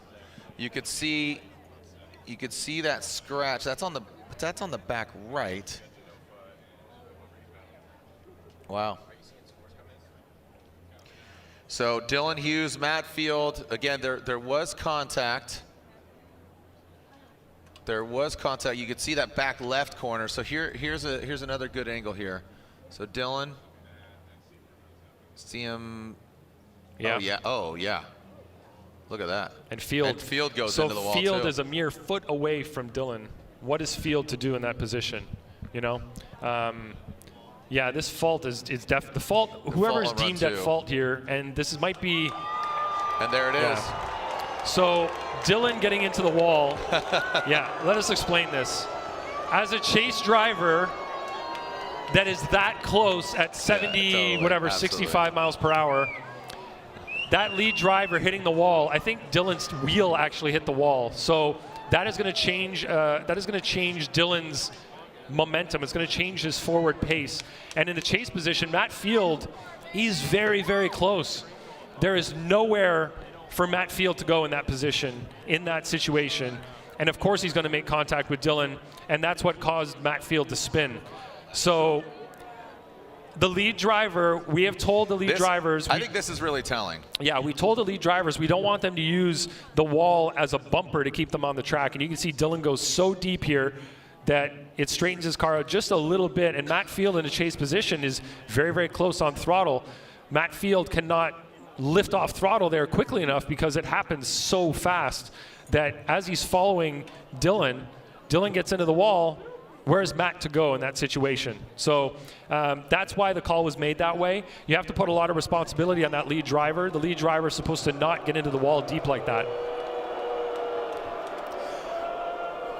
All right, so Matt Field advances on, and the hometown crowd obviously supporting. There's Snoqualmie, Washington's own Dylan Hughes. A great effort, but getting in the wall after two one more times. Let's go to the other side of the Final Four bracket. We got 4 drivers in the Final Four. Hey, round of applause for your driver, Dylan Hughes. The Type S Final Four is set. So Denofa and Forsberg and Burkett versus Field. That is the Final Four. So we kick things off with the right-hand side of the Final Four bracket. Chelsea Denofa, the Pennzoil Mustang, Ford Mustang, RTR Spec 5. On Nitto Tires going against Chris the Force Forsberg and the NOS Energy Drink GT Radial All New Z. Chelsea Denofa initiates. Big angle from Chelsea. Throws it in high on the bank. Chelsea Denofa a little higher than Forsberg. He needs to slide back to a little more massive angle from Chelsea. Now into that second outside zone. Forsberg makes the attack on that third outside zone. Gets right to the door of the Mustang. Great job by Chelsea out front. Now to that final outside zone. Denofa gets in it, Forsberg just a bit outside. Wow, still reeling from all of this, insane.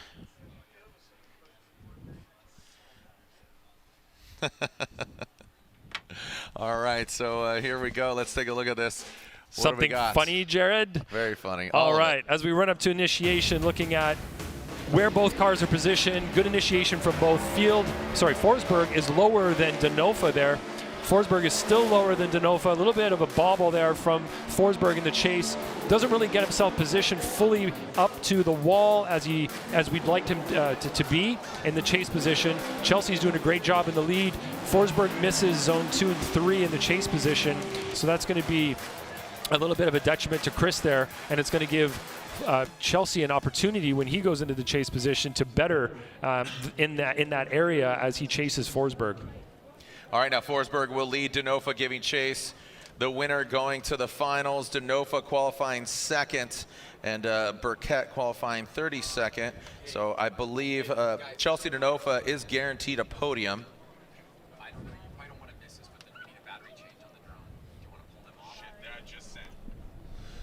All right. It's already done. Here we go. Chris Forsberg out front. Chelsea Denofa in the chase position. Here we go. Forsberg initiating.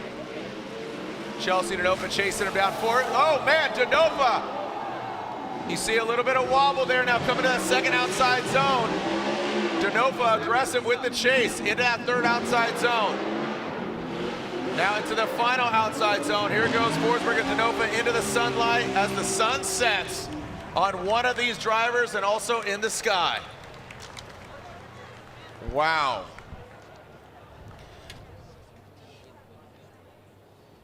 Let's check the cameras. Let's roll it back.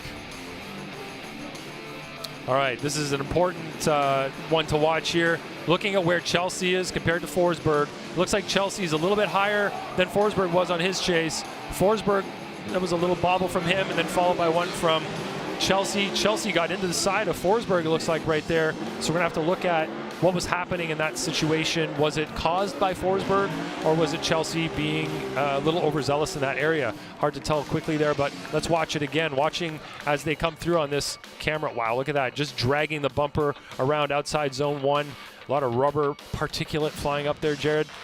All right, so from the different view here, yeah, Chelsea definitely, was that a wheel-to-wheel contact there? Sort of looked like the way Chelsea's car moved as he got into the side of Forsberg's car. Yeah, so again, taking a look at this, you know, thinking about just the results of Long Beach, you know, you had Tuerck, Atlanta, so yeah, go ahead, just elaborate. We're looking again here. Looking again at the forward motion of both cars, making sure that there was nothing. Yeah, looks like Chelsea was just being aggressive there. It threw him off quite a bit going through the infield area, and he missed outside zone 3. Made some pretty big errors due to that in that area.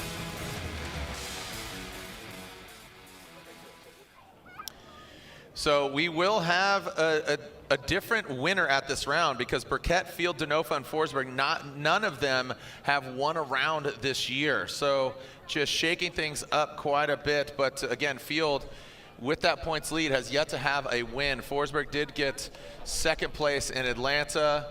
We did see Denofa on the podium. But as far as a win goes, we have yet to see that. So, all right. Taking a look at from different angles. So Chelsea Denofa is guaranteed a podium. So look at the windshield on, yeah, right there. So there was a decel from Forsberg in the lead position, and that is not a decel area right there. It was a great catch from Chris Uhl, one of our judges. He noticed that there was a decel light that popped on from Chris Forsberg. In the briefing, we've got, yeah, here you go. This is the decel map that we have. There is no decel in that area. So if the lead driver or any driver decels so aggressively that the decel light comes on, that is an indication that they have aggressively deceled. That's what these red zones are for, the aggressive there's decel. Minimal. It's only going into outside zone 3 and right on initiation. Exactly. So where that decel light came on, you can see it here on the replay. Watch Forsberg's top of the windshield there. Do you see that light flash? And then watch see right there. Watch the windshield. We're going to go slow motion for you. Right there. Forsberg's light comes on, and there should be no light coming on here. That means that he's decelled very aggressively. And then in the chase, watch Chelsea's light come on as he tries to correct in the chase position. So that's clearly an error from Chris Forsberg that caused those errors from Chelsea Denofa to occur in the chase. So great catch from Chris, and that's what those lights are for. And it definitely helps out in situations like this, as we don't want drivers decelling where they're not supposed to. Because we want to have close battles, we want the chase drivers to be confident confident knowing that if they're really close, that lead driver decels where they're not supposed to, they won't be held at fault for that lead driver's error. All right, well, Chris Forsberg is guaranteed a podium because he qualified third. Let's throw it down to Lorette Nickel, who's with Matt Field. Well, Matt Field is getting geared up right now, and your point of view with that contact with Dylan, what happened? I was locked in, and there was basically no room between us. So the second he tapped the wall, it totally feels like he hits me. You guys got to remember, we're inches away doing 80 miles an hour around the bank, so it feels huge. I watched the replay. It doesn't look huge, but I'm glad that the judges caught it because that's exactly what happened. He bounced off the wall, and basically his rear wheel hit mine and immediately put me into a spin. So I'm glad they saw it this way. It's pretty rare, and it's a tough call for them to make, so I appreciate them taking the time to really dissect it and look at it. Okay, Matt Field getting ready, guys, heading out to battle.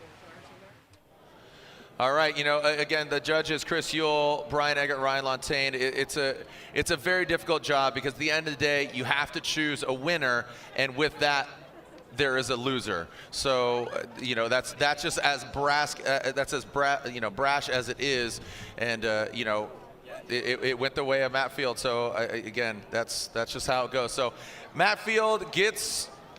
He's obviously going to go against Dan Burkett, but Chelsea Denofa, he goes to the final, so Denofa's going against either Dan Burkett or Matt Field. Chris Forsberg will get that final podium spot because he qualified third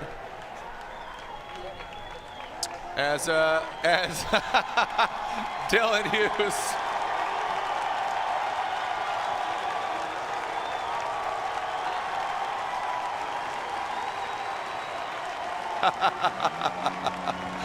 That's Dylan Hughes down here against Snoqualmie, Washington's own. The Dozer out here just having some fun. And again, him and Travis Reeder, this is their home track.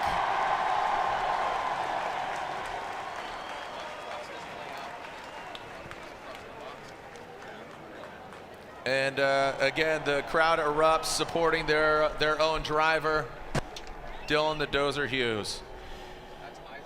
All right, so that is eyes on Matt Field. We'll pull him up to the line.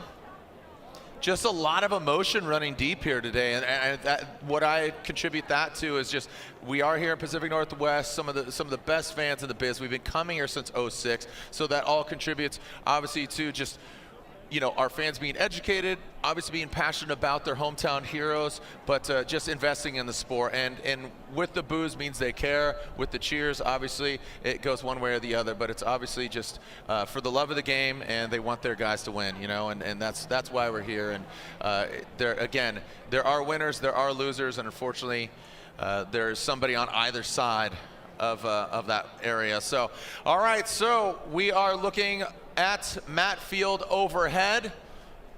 That is Matt Field overhead. And he is going against Dan Burkett. So Dan Burkett. And here we go. So Dan Burkett, his first ever Final Four, going against our current points leader.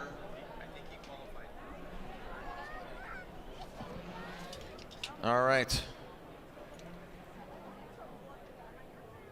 And we are, again, going into it. They're pulling out of that Pedal Commander burnout box. Or actually going into it, excuse me.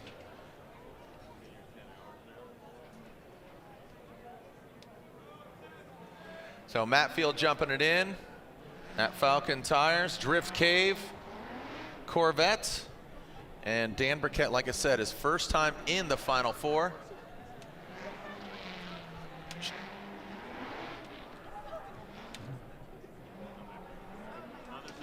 All right, so Denofa's in. Forsberg will get that third place because he's a higher qualifying driver than both Burkett or Field, so Forsberg gets third place. He will be on the podium with a carbon fiber trophy.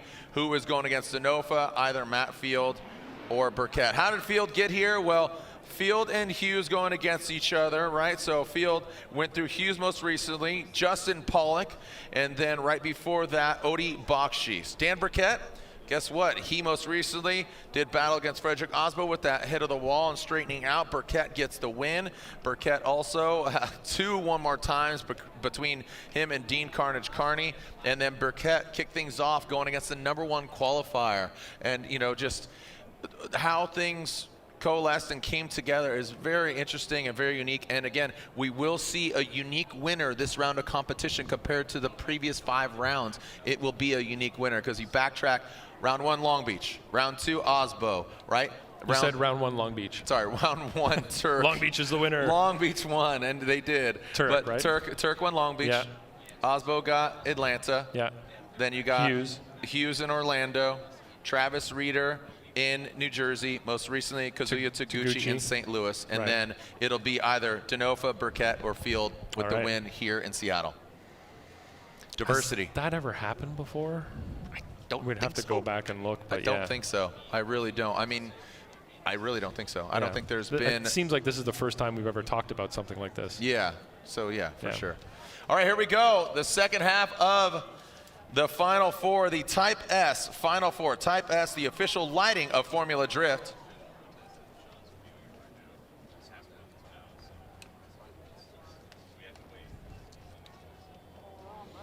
All right, Matt Field is on the line with Dan Burkett. Yeah. So, yeah, in regards to Matt Field backing off, Dan Burkett backing off, what's the scenario right here, Ryan Lantain? So there's a protest coming in from one of the teams of a previous battle, and that protest is coming in from Dylan Hughes. And I haven't seen the protest yet, so I don't know the basis of the protest, but because that protest has come in, it is going to affect potentially Matt Field.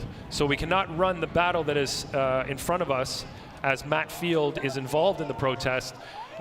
So a protest is filed when the team believes that there's something untoward that happened on the run that we missed, something that should have been considered, and if we deem it to be a valid protest, we will take the protest and then we will investigate.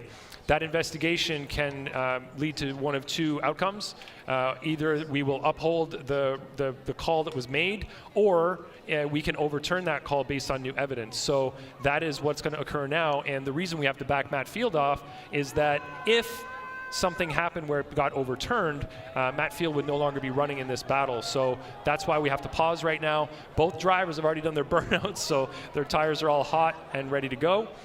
And we are waiting now for this to happen. I don't know what's going to happen with burnouts that have occurred. So this protest, I'm sure Matt Field right now is getting some information from his spotter that is hearing me say this and is wondering how this is going to go. So this is a whole other side of the competition where the mental side of things comes into play. So Matt Field is now sitting on the line, as is Dan Burkett. So now they're both sitting there wondering what's going on, and I'm sure Matt Field is hoping that the results that have brought him to this point are not overturned. And as you heard him in the interview, he feels that we made the right call, but of course, any driver that is on the side of a call will say that. So we do have to look at the evidence and make the appropriate call now that we have received this protest. So, Jared? Yeah, so Sean Adriano is reviewing that.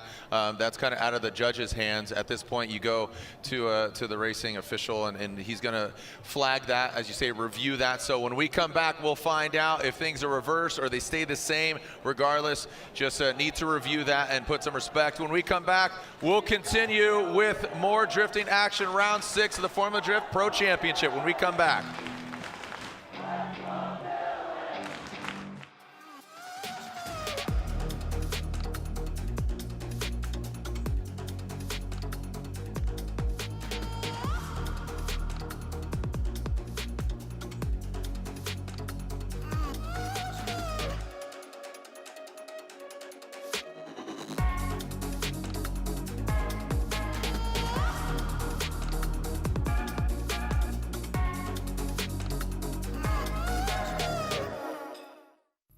For those who don't settle when others do, who will give everything but won't give up. For those who believe in unlimited while others limit themselves. For those who are set free by performance and believe innovation can take you anywhere. The first time you try Pedal Commander, you'll feel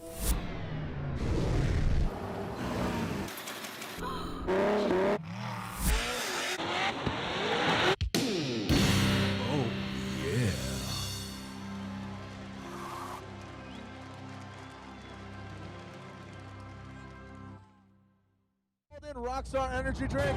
This Matt Wall, the twin turbo 350Z. Tanner fast going through the paces. Solid line here. Great angle. Woo! Good initiation from Dye. Did you see that faint flip entry? Just gangster right there. Job right there by Aasbo, but look at Odie Bachis diving right in on the attack. Positioning now. Ryan Tuerck really needs to show up. He went off course. Tightens it up to the front flip. Assa's ready. The Norwegian hammer gets sweated by Denofa. And then he just keeps on going past. Aasbo fills all that outside zone. Michael Essa right there. Looking at roll tide. Here we go. Final outside zone line. Pretty straightforward. Outside zone. Frederick Aasbo right there. And now bring her on that final flip.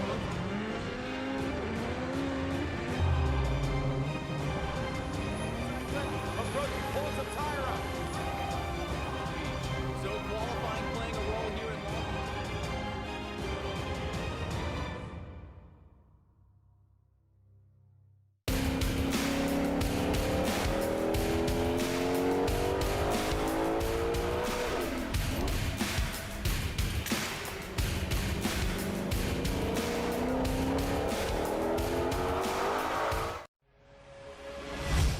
I'm Dylan Hughes, Formula Drift Pro driver, and today we're going to talk about Royal Purple HPS and what actually goes into it. There's a lot of talk about additives, and Royal Purple has its proprietary Centerlick technology. It is fortified with a high level of zinc phosphorus anti-wear additive for exceptional protection against heat and wear. Its high film strength improves sealing between the piston ring and cylinder wall for maximum horsepower and torque. Royal Purple HPS, race car technology for the street. Formula Drift is brought to you by BC Racing, the official suspension of Formula Drift. Go for gold. Royal Purple, the official engine oil of Formula Drift, the synthetic expert. Rockstar, the official energy drink of Formula Drift. We just saw Matt Field battle Dylan Hughes, and we saw Matt spin. The call went to Matt, and now your spotter, your dad, Chris, is forming a protest. Can you tell us what the basis of that is? So it sounds like, I mean, honestly, I haven't even really seen it yet, but it sounds like they were talking about Matt was spinning before what I did didn't affect him, right? So that's kind of what we're thinking. But like I said, they're going up there and talking about it right now. But honestly, like, can we just talk about how fun that was? Like, that was the sickest couple of battles. Like running each other's doors for the 2 One More Time battles was absolutely epic. So, like, honestly, whatever happens, like, I'm still super stoked, and I rode the 110 out there literally for no reason, just to go, and I don't know why, but it seemed like the right thing to do at the time, and I don't know, I'm just stoked. If it goes our way, great, and if it doesn't, then I still had a great time. So either way, I'm just out here having fun. Love the PNW. Thank you to the Washington fans, and thanks everyone for watching, and hope you guys enjoyed the show, because that was a blast inside the car.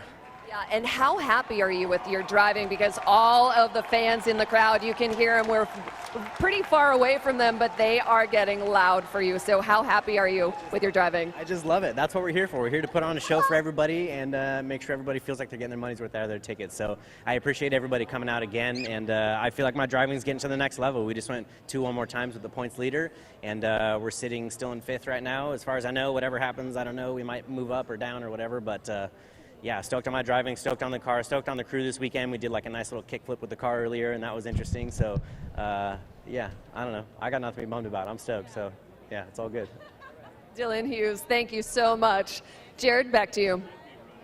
Thank you so much, Lorette. And again, the fans absolutely erupting for Dylan Hughes. And, you know, and again, you know, talking to both Dylan Hughes and Matt, that seems to be the attitude, you know, just like put on a good show, have good driving. They're all excited. So you and the judges, Ryan Lontaine, elaborate on what the protest was and what you analyzed and what the verdict is.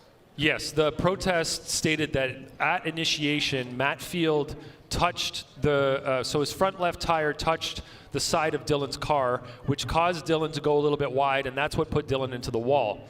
Now, upon reviewing the replay, we did see that there is potential. We can't prove that Matt Field did touch the side of Dylan's car, but it is fair to say that that is possible.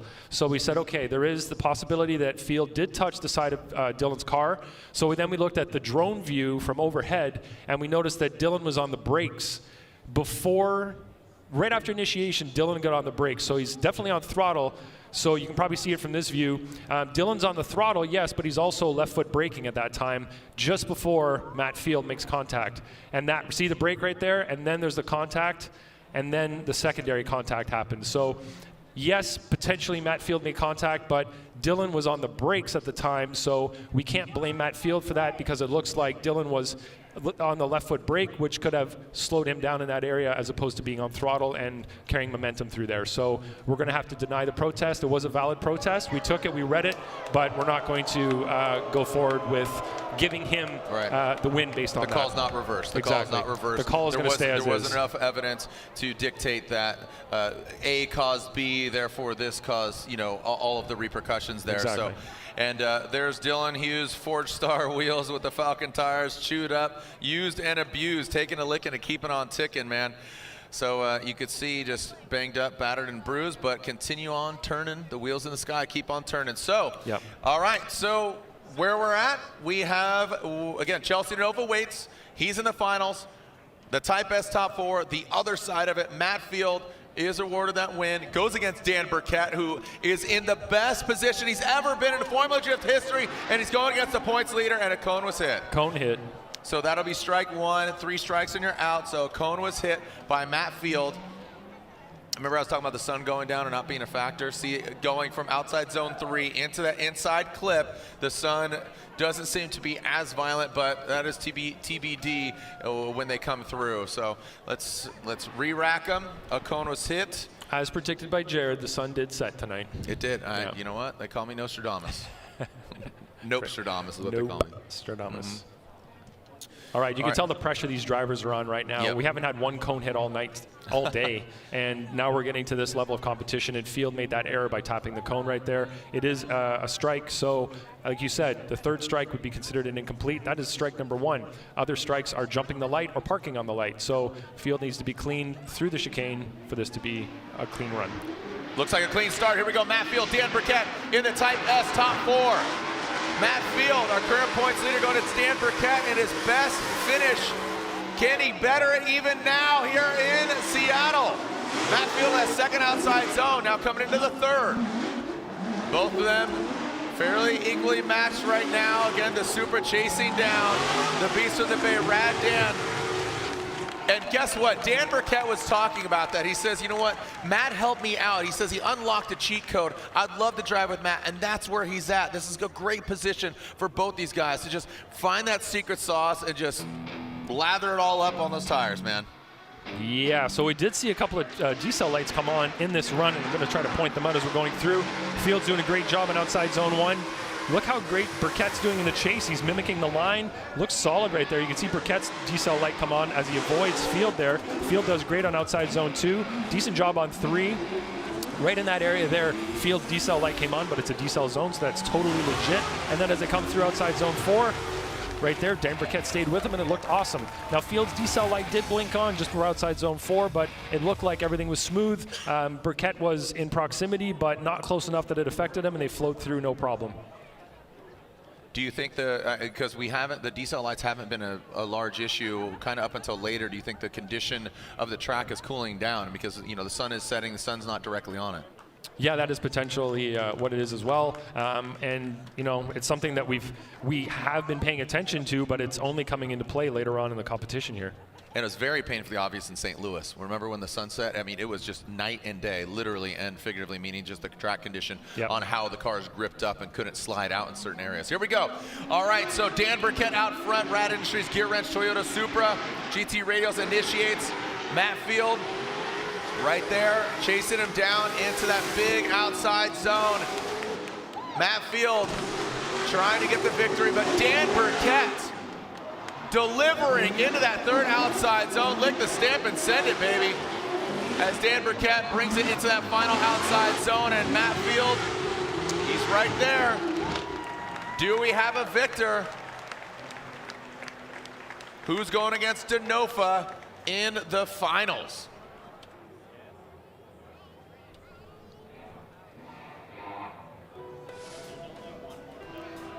As they come up to initiation, they're looking pretty close together there. Great initiation from both drivers. Burkett, nice high line through outside zone 1. Fields right there, matching the line, matching the angle. A little bit of movement from both cars, but overall looking really solid in the lead and chase positions. Burkett, good job on 2, a little off of 3, and Fields following him exactly where he needs to go. Coming through inside clip 1, decent job from Field in the chase position there, and he gets himself in the right in the pocket there through outside zone 4 as well.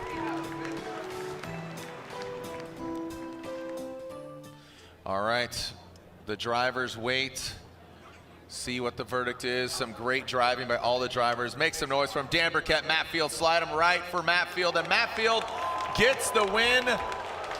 Your points leader. And Lontaine, your reasoning there, Dan Burkett, Matt Field, the refinements that took him to that win. But hey, round of applause for Dan Burkett, but your elaboration, please. Yeah, it just looked like Field did a better job in the chase position. The leads were pretty solid, both of them, but I just felt like Field had a better chase there, and he just positioned his car better. Did better on the zones as well. Just filled zone 2 and 3 in a more complete manner. Yeah, so the emotions running deep here amongst our PNW crowd, and Matt Field going against Chelsea Denofa.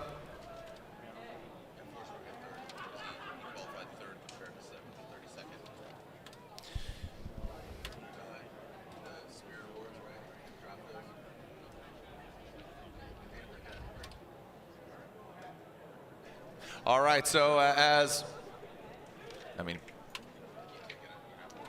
okay, so it looks like Matt Field, you can see already throwing some fresh Falcon tire rubber, getting that thing aligned, getting it tight and right. And Lorette Nickel, always doing a good job. Lorette Nickel down there, she is with Matt Field, I believe. Yeah, I have Matt right here, and unbuttoning, getting out of his car. Matt, thank you so much for your time. Great battle with Dan there.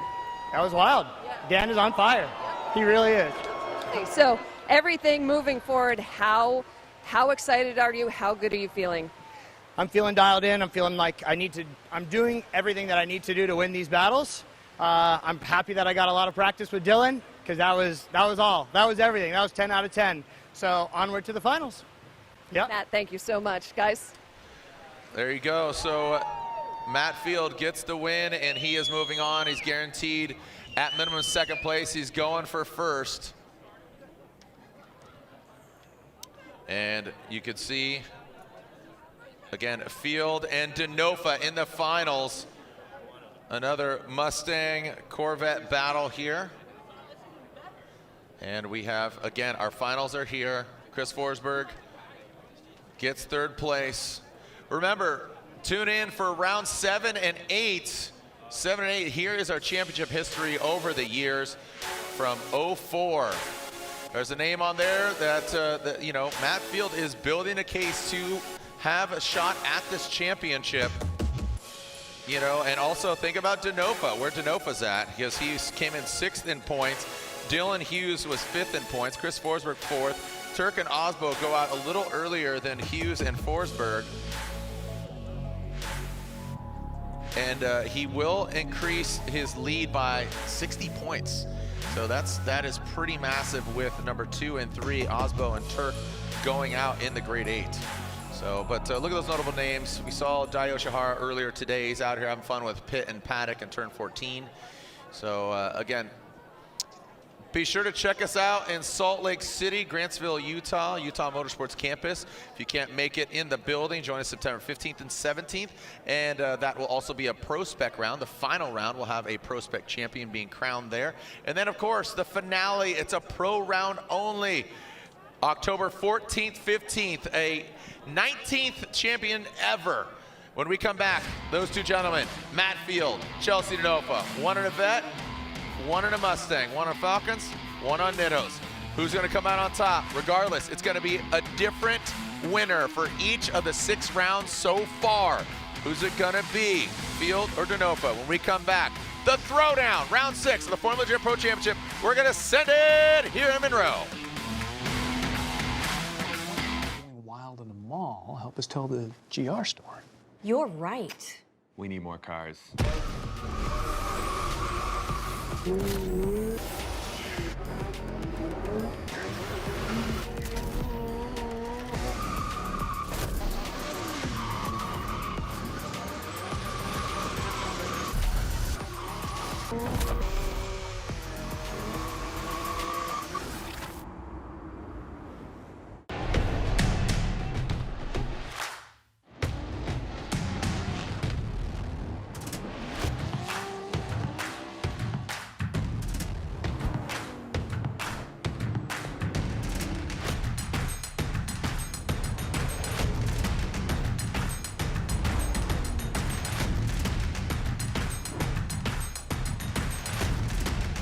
GT Radio. Experience ultra high performance. For those who don't settle when others do, who will give everything but won't give up. For those who believe in unlimited while others limit themselves. For those who are set free by performance and believe innovation can take you anywhere.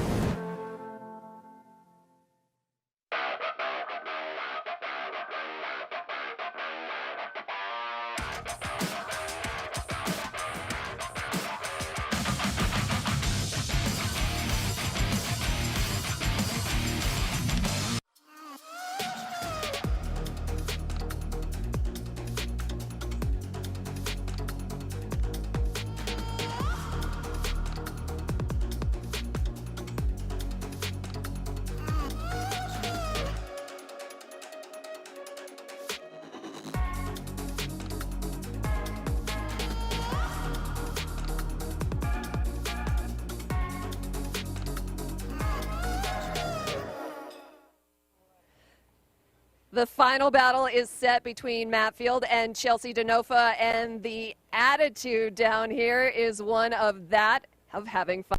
So Chelsea Denofa in the car, just a lot of cool and collectedness right now, and you said you're just having fun.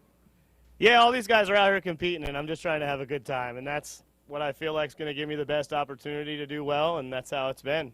Yeah, so is that your mentality that's changed? Yeah, honestly, I just, I feel like if I go out there and do my best and have a good time, it doesn't matter how it ends up.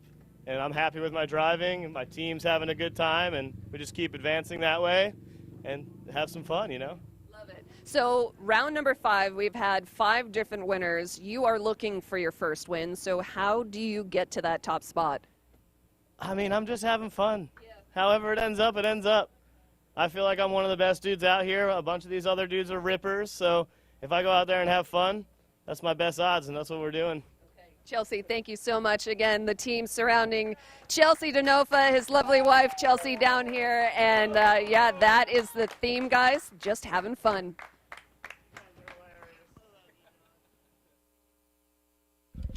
All right. Chelsea with just a laid back demeanor here, and he's just driving with my homies, man, just trying to just what, I got a trophy, sick, dude. Yeah, just has that cadence, and he had that even I think he's always had that vibe ever since I've known him, and just through seeing him just grow, and then even the way he approached Vaughn Gittin Jr. to join the RTR team. He says, "I'm gonna drive for you, and this is why." And he gave him absolute positive, concrete evidence on why he should be part of the team. And I think that's just evidence to why he is a good fit for RTR and Vaughn Gittin Jr. and the whole vibe. But look we still got a packed house. Seattle, how we doing out there? Evergreen. Holy cow. Yo, getting hyped right now. Hey, can we yell "send it" as loud as possible? I want everybody to hear it down in Seattle. On 3, can we yell "send it"? Ready? 1, 2, 3. That's right. That's what we're going to do in just a moment. Again, with Field and Denofa here in the finals. Who's going to come out on top? A beautiful backdrop here to Evergreen Speedway. Let's do a sound wave really quick. And we haven't done one of these in a while. The sound wave is basically on 3. Can you yell, woo? Okay, 1, 2, 3.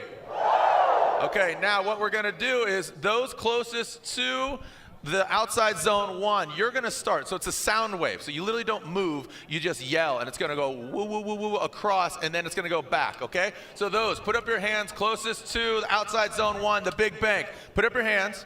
And now, again, on 3, you're going to go woo, and it's going to move across all the way to the other side of the bleachers, and then it's going to go back, okay? Let's try this. Let's see if you got this. I think you do, Seattle. Here we go. 1, 2, 3.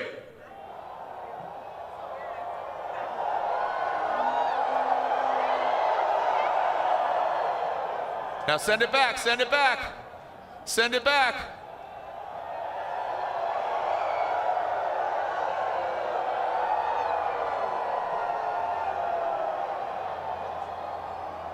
Yeah, there you go. All right, now this is what I like to call the roller coaster. Everybody needs to sit down, though. Everybody needs to sit down, okay? So everybody needs to sit down real quick, and because we're going to get hyped here real quick. And this is the roller coaster. So everybody at the same time, you put up your hands as tall as possible, like you're going down a roller coaster, but the roller coaster's on the track, and you guys are riding it. So on 3, you're going to yell, woo, and also put your hands up at the same time like you're going down a huge drop, like you're at some crazy magic mountain. So on 3, put your hands up and scream as loud as possible. 1, 2, 3. There you go. You just did the roller coaster, the sound wave, traditional wave. Anything else? And you got any other waves? Is there a Canadian wave, Ryan Lantain? No. They just go sorry. Sorry. Oh, there's an airplane going out there. We got the airplanes going. The wave. Yeah, there's the Canadian wave, the proper screw in the light bulb wave. There it is. that is the proper one there, as my Canadian confidant Ryan Lantain. And we are getting ready in just moments. Again, fresh rubber out back, fresh fuel in the tank, and we are ready to send it in just moments. So as we are getting hyped, and there is Chelsea Denofa. The Type S lights are on. Type S finals are here. Type S, the official lighting of Formula Drift. Hey, be sure to join us at the podium. Trying to remember where it's at. It's over there, right? Yep, so join us at the podium. We'll give out the trophies and hear from the drivers who finished strongly.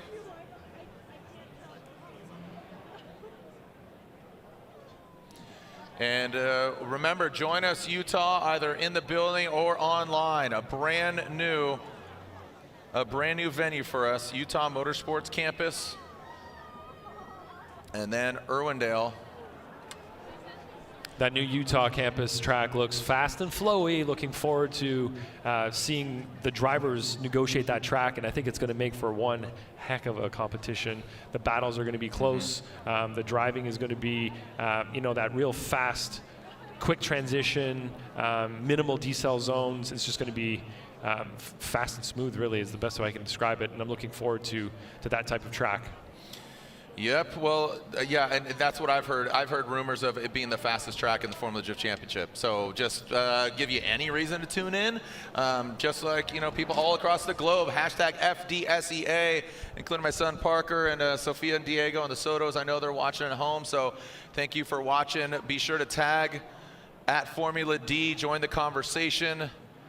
So as we are getting ready, we're going to party here in Seattle, across the globe, including Riverside, California, as we are seeing Matt Field warming up his tires. Chelsea Denofa already on that start line. Are you ready to send it, Monroe? Evergreen Speedway, round 6 of the Formula Drift Pro Championship.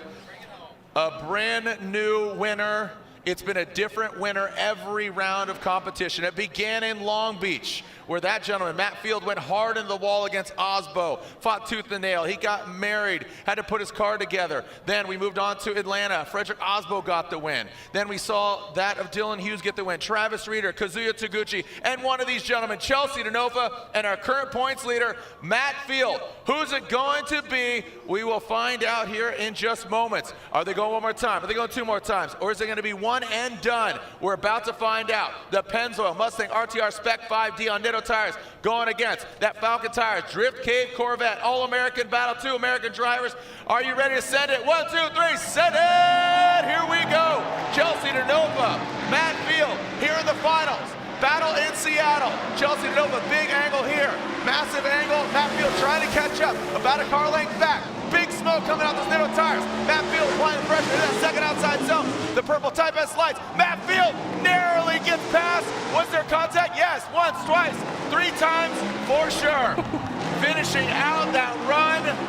Chelsea Denofa, Matt Field. You asked for it, you got it. You paid for the whole seat, but you only used the edge, baby! Wow, that was exciting. It looked like Matt Field made contact with the back, nose to tail, basically, in the outside zone 3 area, which disrupted Chelsea Denofa. But of course, we need to see this replay to see for real what happened here, really analyze what occurred. So great line from Chelsea, fast, aggressive, big angle through outside zone 1. You can see a decel light pop on from Field in the chase position, which is totally legit. He's just trying to avoid contact. But right there, nose to tail, he bumps Chelsea and pushes him straight, which looks like pushes Chelsea off of his line and puts him towards the wall, which of course Chelsea wants to avoid. So let's watch this from the drone right here. And you can see he bumped him right there. Chelsea at that point, it disrupts his line. It disrupted his rotation essentially as he tried to transition the car and get it positioned in the right spot for outside zone 4. So we have to look at, in the lead position was Chelsea. Yeah, Chelsea, that's a decel zone. Chelsea was on the handbrake there, getting the car set, and Field got into the back of him. So let's watch it again from the drone. Of course, this is going to tell us everything we need to know. Field's on a little bit of a tighter line there, loses angle as he comes through to outside zone 2 there, bumps him as Chelsea is transitioning for outside zone number 3. Yeah, that truth serum, that eye in the sky is so telling. It's such a great tool to analyze what's going on here. Yeah, so that's going to be an incomplete from Matt Field in that situation. We've all put the. Why are you cheering for poor Matt Field to get an incomplete? They are loyal. He beat up Dylan. There was contact. It's okay. So in this situation, hug it out. We're all one big happy drift family, right? Make some noise. You better be, or I will slide in those DMs and say, "Good day, sir. Thank you for being a fan." Yes, so in this situation, Field is given an incomplete. That means Chelsea gets to look at his car without using a competition timeout. Now, if Field wants to look at his car, he will have to call a competition timeout. And now, so the repercussions of the contact, right? Yeah, so that is an incomplete. The run ends at that point. You can see that Chelsea continued on, but clearly both of them had stopped drifting at that point. So that gives Matt Field a big disadvantage here as he goes into the next run of this battle. Now, Matt's going to be leading. He is going to have to run an absolute perfect lead run and hope that in the chase position, Chelsea also incompletes. And at that point, that would give the potential for a one more time. So at this point, Matt Field knows that. He's been in this long enough that he understands how this works, and he knows that he's at a big disadvantage right now. So the only thing he can hope for is for an error from Chelsea, but he can't cause the error. Of course, he has to be the one to run a really clean, amazing lead run going forward. So as we were watching here, they're looking at Chelsea's car. Clearly, they don't know where the contact occurred on Chelsea's car. It was hard to tell there from Chelsea's perspective, I'm sure, what part of his car was actually contacted. And now we're looking at Matt Field's pit area, and we're seeing that there is a timer there, a clock counting down from 5 minutes, because Matt Field called this competition timeout to check the alignment, to check the car, to make sure everything's okay. Smart move. It is a smart move, absolutely. And of course, it's the time to do it, right? These are the finals. If you don't call a competition timeout, when are you going to call it? So this is a safe thing to do for Matt Field. Check everything, make sure everything's perfect, make some adjustments if needed at this point. And surprisingly enough, he still has his competition timeout. Yeah. Just after all those battles, Field going, 2 one more times against Hughes. He went against JTP. He went against Odi Bakshis one more time. So to even have that is very impressive. Just taking a look at that. So speaking of the NGK competition timeout, what is this talk all about high ignitability? Well, high ignitability is the ability of a spark plug to maximize maximize combustion efficiency for the most complete fuel burn, and NGK is leading the way. Modern engines demand simultaneous precision and durability to achieve uncompromised performance. Special tips, precious metals, and NGK know-how converge to create a high ignitability plug to deliver a quicker throttle response, smoother idle, and better cold starts. So, if you don't want to be left at the starting line or out in the cold, choose NGK ignitability spark plugs. They are lit. Chelsea over here, you know, you could think about strategy, right? So strategy as far as Matt Field, he's going to be aggressive. He's out front. Chelsea will now be in the chase position, and he's got to think, you know, do I completely go for it? Do I go to 11? Do I go to 9? I mean, Matt Field, you know, he has a huge deficit here, as you said, an incomplete. He hit him from the rear. The Noto tires are being strapped on. The clock is ticking. So in just literally less than 3 minutes, we'll find out. Matt Field, Chelsea Denofa, we'll be back here. Don't go anywhere. We'll be right back. Second half of the finals. We need more cars.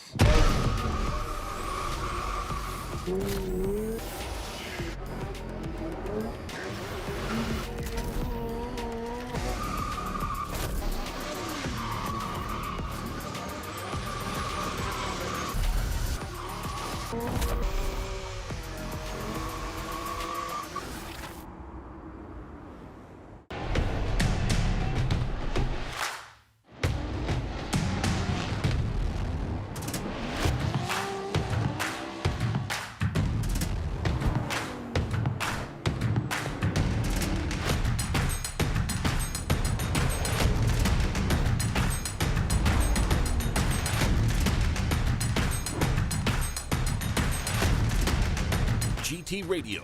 Experience ultra high performance. For those who don't settle when others do, who will give everything but won't give up. For those who believe in unlimited while others limit themselves. For those who are set free by performance and believe innovation can take you anywhere.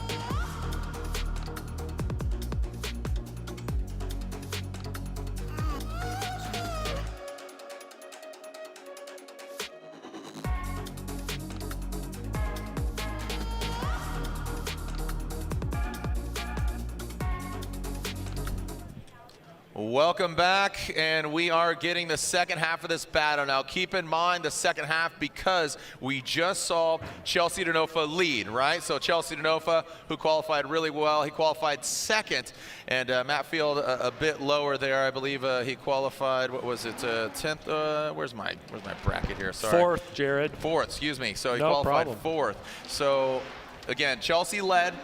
We saw that contact in outside zone 3 that threw Chelsea off. So Matt Field hits him from the rear, straightens him out. So that would be an incomplete for Matt Field. He utilized his competition timeout. Chelsea Denofa got to get hands on his vehicle. He's got fresh nittos on the corners, got it aligned, and it's all good. And you saw Matt Field do the same, but Falcon tires in his situation.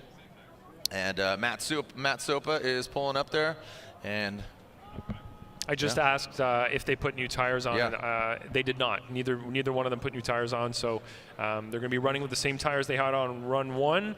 So they're both going to be, you know, however much wear they incurred on run 1 plus 2 sets of burnouts. This was a very small burnout that they did here just to get some heat in the tires. But yeah, they will be running on those tires from run 1. Let's get down to business. Let's send it. Come on, are you ready, Monroe? This could be the final battle. We need one heater of a run from Matt Field and Chelsea Denofa. What kind of strategy is he going to play? We will find out when those lights extinguish. Let's yell send it as loud as possible. The whole world can hear us. 1, 2, 3, send it! Here we go. Matt Field out front, Chelsea Denofa in the chase position.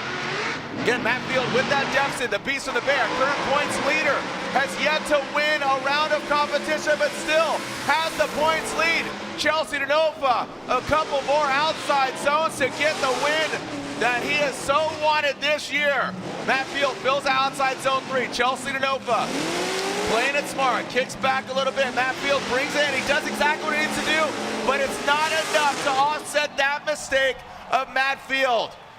So Chelsea Denofa did exactly what he needed to do. You have to assume the outcome of this, but again, let's take a look at it after a hard-fought day. Round of applause for all our drivers. Remember, don't forget to tip your waitress.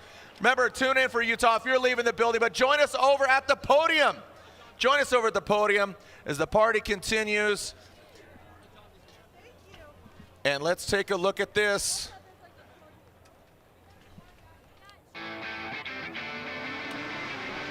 Like you said, Jared, Chelsea's going to play this fairly safe here. Gets the car, a little bit of a bobble at initiation there, but gets the car to angle, so it's kind of a stepped initiation from Chelsea into chase. Coming up here to outside, the end of outside zone 1, he's mimicking the line. He's not pushing too hard, but he's pushing just hard enough that he's in the game. You can see there he's about a few feet away at the closest, and then a car to 2 cars widths away in the chase position there, but nice and smooth, getting the car put in the right places, playing it strategically. Real quick, before all the fans leave, we are bringing the 3 cars down right here at the traditional start-finish. So you might want to get out your phones because they like to celebrate a little bit. So there is Matt Field, there's Chelsea Denofa. They will be joined by Chris the Force Forsberg. And here you are, some celebratory donuts from these gentlemen.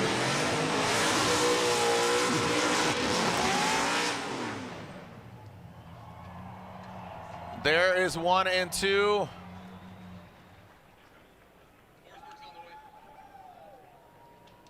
And there are your podium finishers 1 and 2 in the order.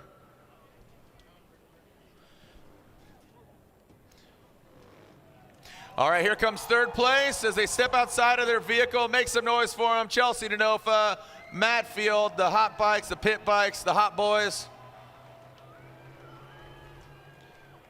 An exciting day out here. Hey, did you guys have fun, Seattle? All right, coming down here, joining them, the final podium spot, 3rd place. Make some noise as he steps outside of his vehicle. There you go. There's your 1, 2, and 3. Hard-fought battle. And here we go. Round 6 of the Formula Drift Pro Championship. We deem this the throwdown. 2 more rounds left, and your points leader will stay the same. That will be Matt Field, but here's your podium finisher. It's going to come down to Irwindale. I promise you, you're going to want to follow the rest and the remainder of the season. But right now, here's your podium for round 6 of the Formula Drift Pro Championship. In 3rd place, piloting the NOS energy drink, all new Nissan Z. It is Chris the Force Forsberg on GT Radial tires.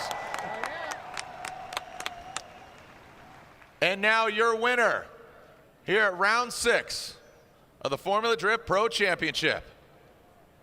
A hard-fought battle, tooth and nail, hanging with the homies, having a good time, smile on his face.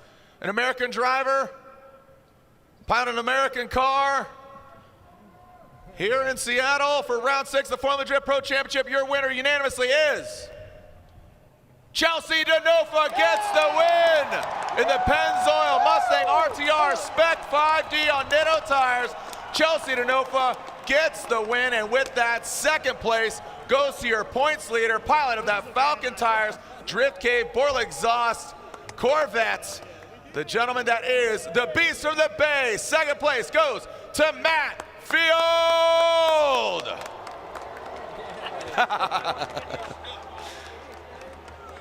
Let it go. All right, so can see Lorette Nichols. She's down there. Lorette tapping the shoulder of the winner. Lorette, down to you with Chelsea Denofa. Well, Chelsea was 6th coming into this round here at Seattle. We're assuming that that's going to jump you up a couple of, moved you up to 5th officially. So You said that you just wanted to have some fun here, and it seems that that definitely paid off. Yeah, for sure. We've been chasing a championship, and I just think in my mind that's just not the way to do it for me. And it's the best to just come out and drive and have fun. I drive 3 or 4 days a week for fun and have a great time doing it. FD was starting to get a little stressful because I was putting some effort into that, trying to win the championship. And I think it's just about having fun and driving with all these fantastic drivers, and it just worked out today. Yeah, absolutely. And maybe that pressure was starting to get to you a little bit. Oh, the pressure was definitely getting to me. Not maybe, for sure. Just making stupid little mistakes under and over driving the car. And when I'm in the element, you just drive what it has, and that's what you worry about. Yeah, and an incredible battle between you and Matt Field, and he jumped out of the car. What was the first thing he said to you? He was just pumped. He said thank you. He's like, that was an awesome battle. He was like, good job, dude. And I mean, it was a rad battle. Of course, I'm bummed we got bumped and couldn't keep the battle going through there, but you know, sometimes it'd be like that. We had a lot of 10-minute calls today, all in the same section pretty much, so. All right, ladies and gentlemen, your winner of round number 6. Put it together for Chelsea Denofa. There it is. Congratulations from the field camp. Chow is spotter, Matt Field, and there's Chelsea's spotter. And here's the unofficial top 5 and where it's at. You can see Chelsea. You got to watch the elbow for the high five. Watch the elbow. Watch the elbow. That's how we do it. And there we go. So again, this is unofficial. We'll do all the math and how everything plays out. But you could see Matt Field, Frederick Aasbo, Ryan Tuerck, they hold. Dylan Hughes drops down. Chris Forsberg, he holds on to that number 4th spot. But you could see just, you know, less than 100 points separate first through 5th. So that's, you know, they got some work to do with only 2 rounds left. But there it is, Chelsea Denofa, Matt Field, and Chris the Force Forsberg. Congratulations to those gentlemen. Ryan Lantain, your closing thoughts here, round 6 as we take a look. This is how Chelsea did it. You know, it didn't come easy. Started things out with Travis Reeder, his homie. Yeah, you can see, you know, I love looking at the brackets, and you see a driver flowing all the way down from the top right corner down to the champion spot. He put in a lot of work today, got the results that he needed based on that positioning of his car. He's getting the car put in the right place, kind of like he was saying in his little interview there, saying that he was underdriving or overdriving the car previously, and it's really getting in the zone and just driving it the right amount, not overdoing it but not underdoing it either. It's analyzing your competitor and really knowing how hard you need to drive so you're not pushing so hard that you're making those mistakes, crashing and things like that. And he seems to have found just the right combination of that today. Yeah, Travis Reeder, who won, Ryan Tuerck, who won previously this year, Chelsea Denofa going for it, bumper budget out the window, and of course the 3-time champ Chris Forsberg. So there we have it, and he earned it, man. Just that mindset, that is so important. That's such a pivotal part of sports, of motorsports, of all of it. It's just an accumulation of just all these certain elements coming together. Man with machine, not so much versus machine, just, again, working in synchronicity, going against another duo, another pair, and then you got to go against the track and drifting, man. I still love it after 19 years, and I know you've been doing it in different capacities through the years, but your thoughts on this event and also the rest of the season and the championship? Well, like you said, this is the 6th winner at an event this year in 6 rounds. It's incredible, and it just shows the level of competition here. Not one driver is dominant. You're seeing a lot of different winners. You're seeing a lot of different people do well at the events, and maybe drivers that have done well historically not doing as well anymore. And it feels like the area is changing now. Like what you need, what you have to have mentally. It's not just about going out there and hoping for the best. You just have to put in so much work off the track and on the track as well.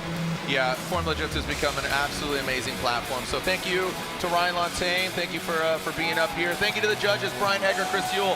They had a lot of hard work. Thank you to all our Formula Drift staff who puts in a lot of work. And thank you, of course, to the sponsors, the crews, the teams, the drivers, and last but definitely not least, the fans. Thank you so much for joining us either online or in the building. Love coming to this track. I said it, I'll say it again. probably my second favorite track after Atlanta. Atlanta is the birthplace, but I love the energy here. Beautiful backdrop. And I'm going to go golfing tomorrow. I'm going to tee it up. But we're going to tee it up again in the Formula Drift World September 15th through 17th, Grantsville, Utah. That is a Pro Spec and Pro round. Round 4 of the Link ECU Pro Spec Championship, and we will crown a champion there. But the Pro Champion will be crowned in October at the House of Drift, Irwindale, California. On behalf of our whole team, thank you to our live stream team and Kemp and the boys and everybody there. Thank you so much.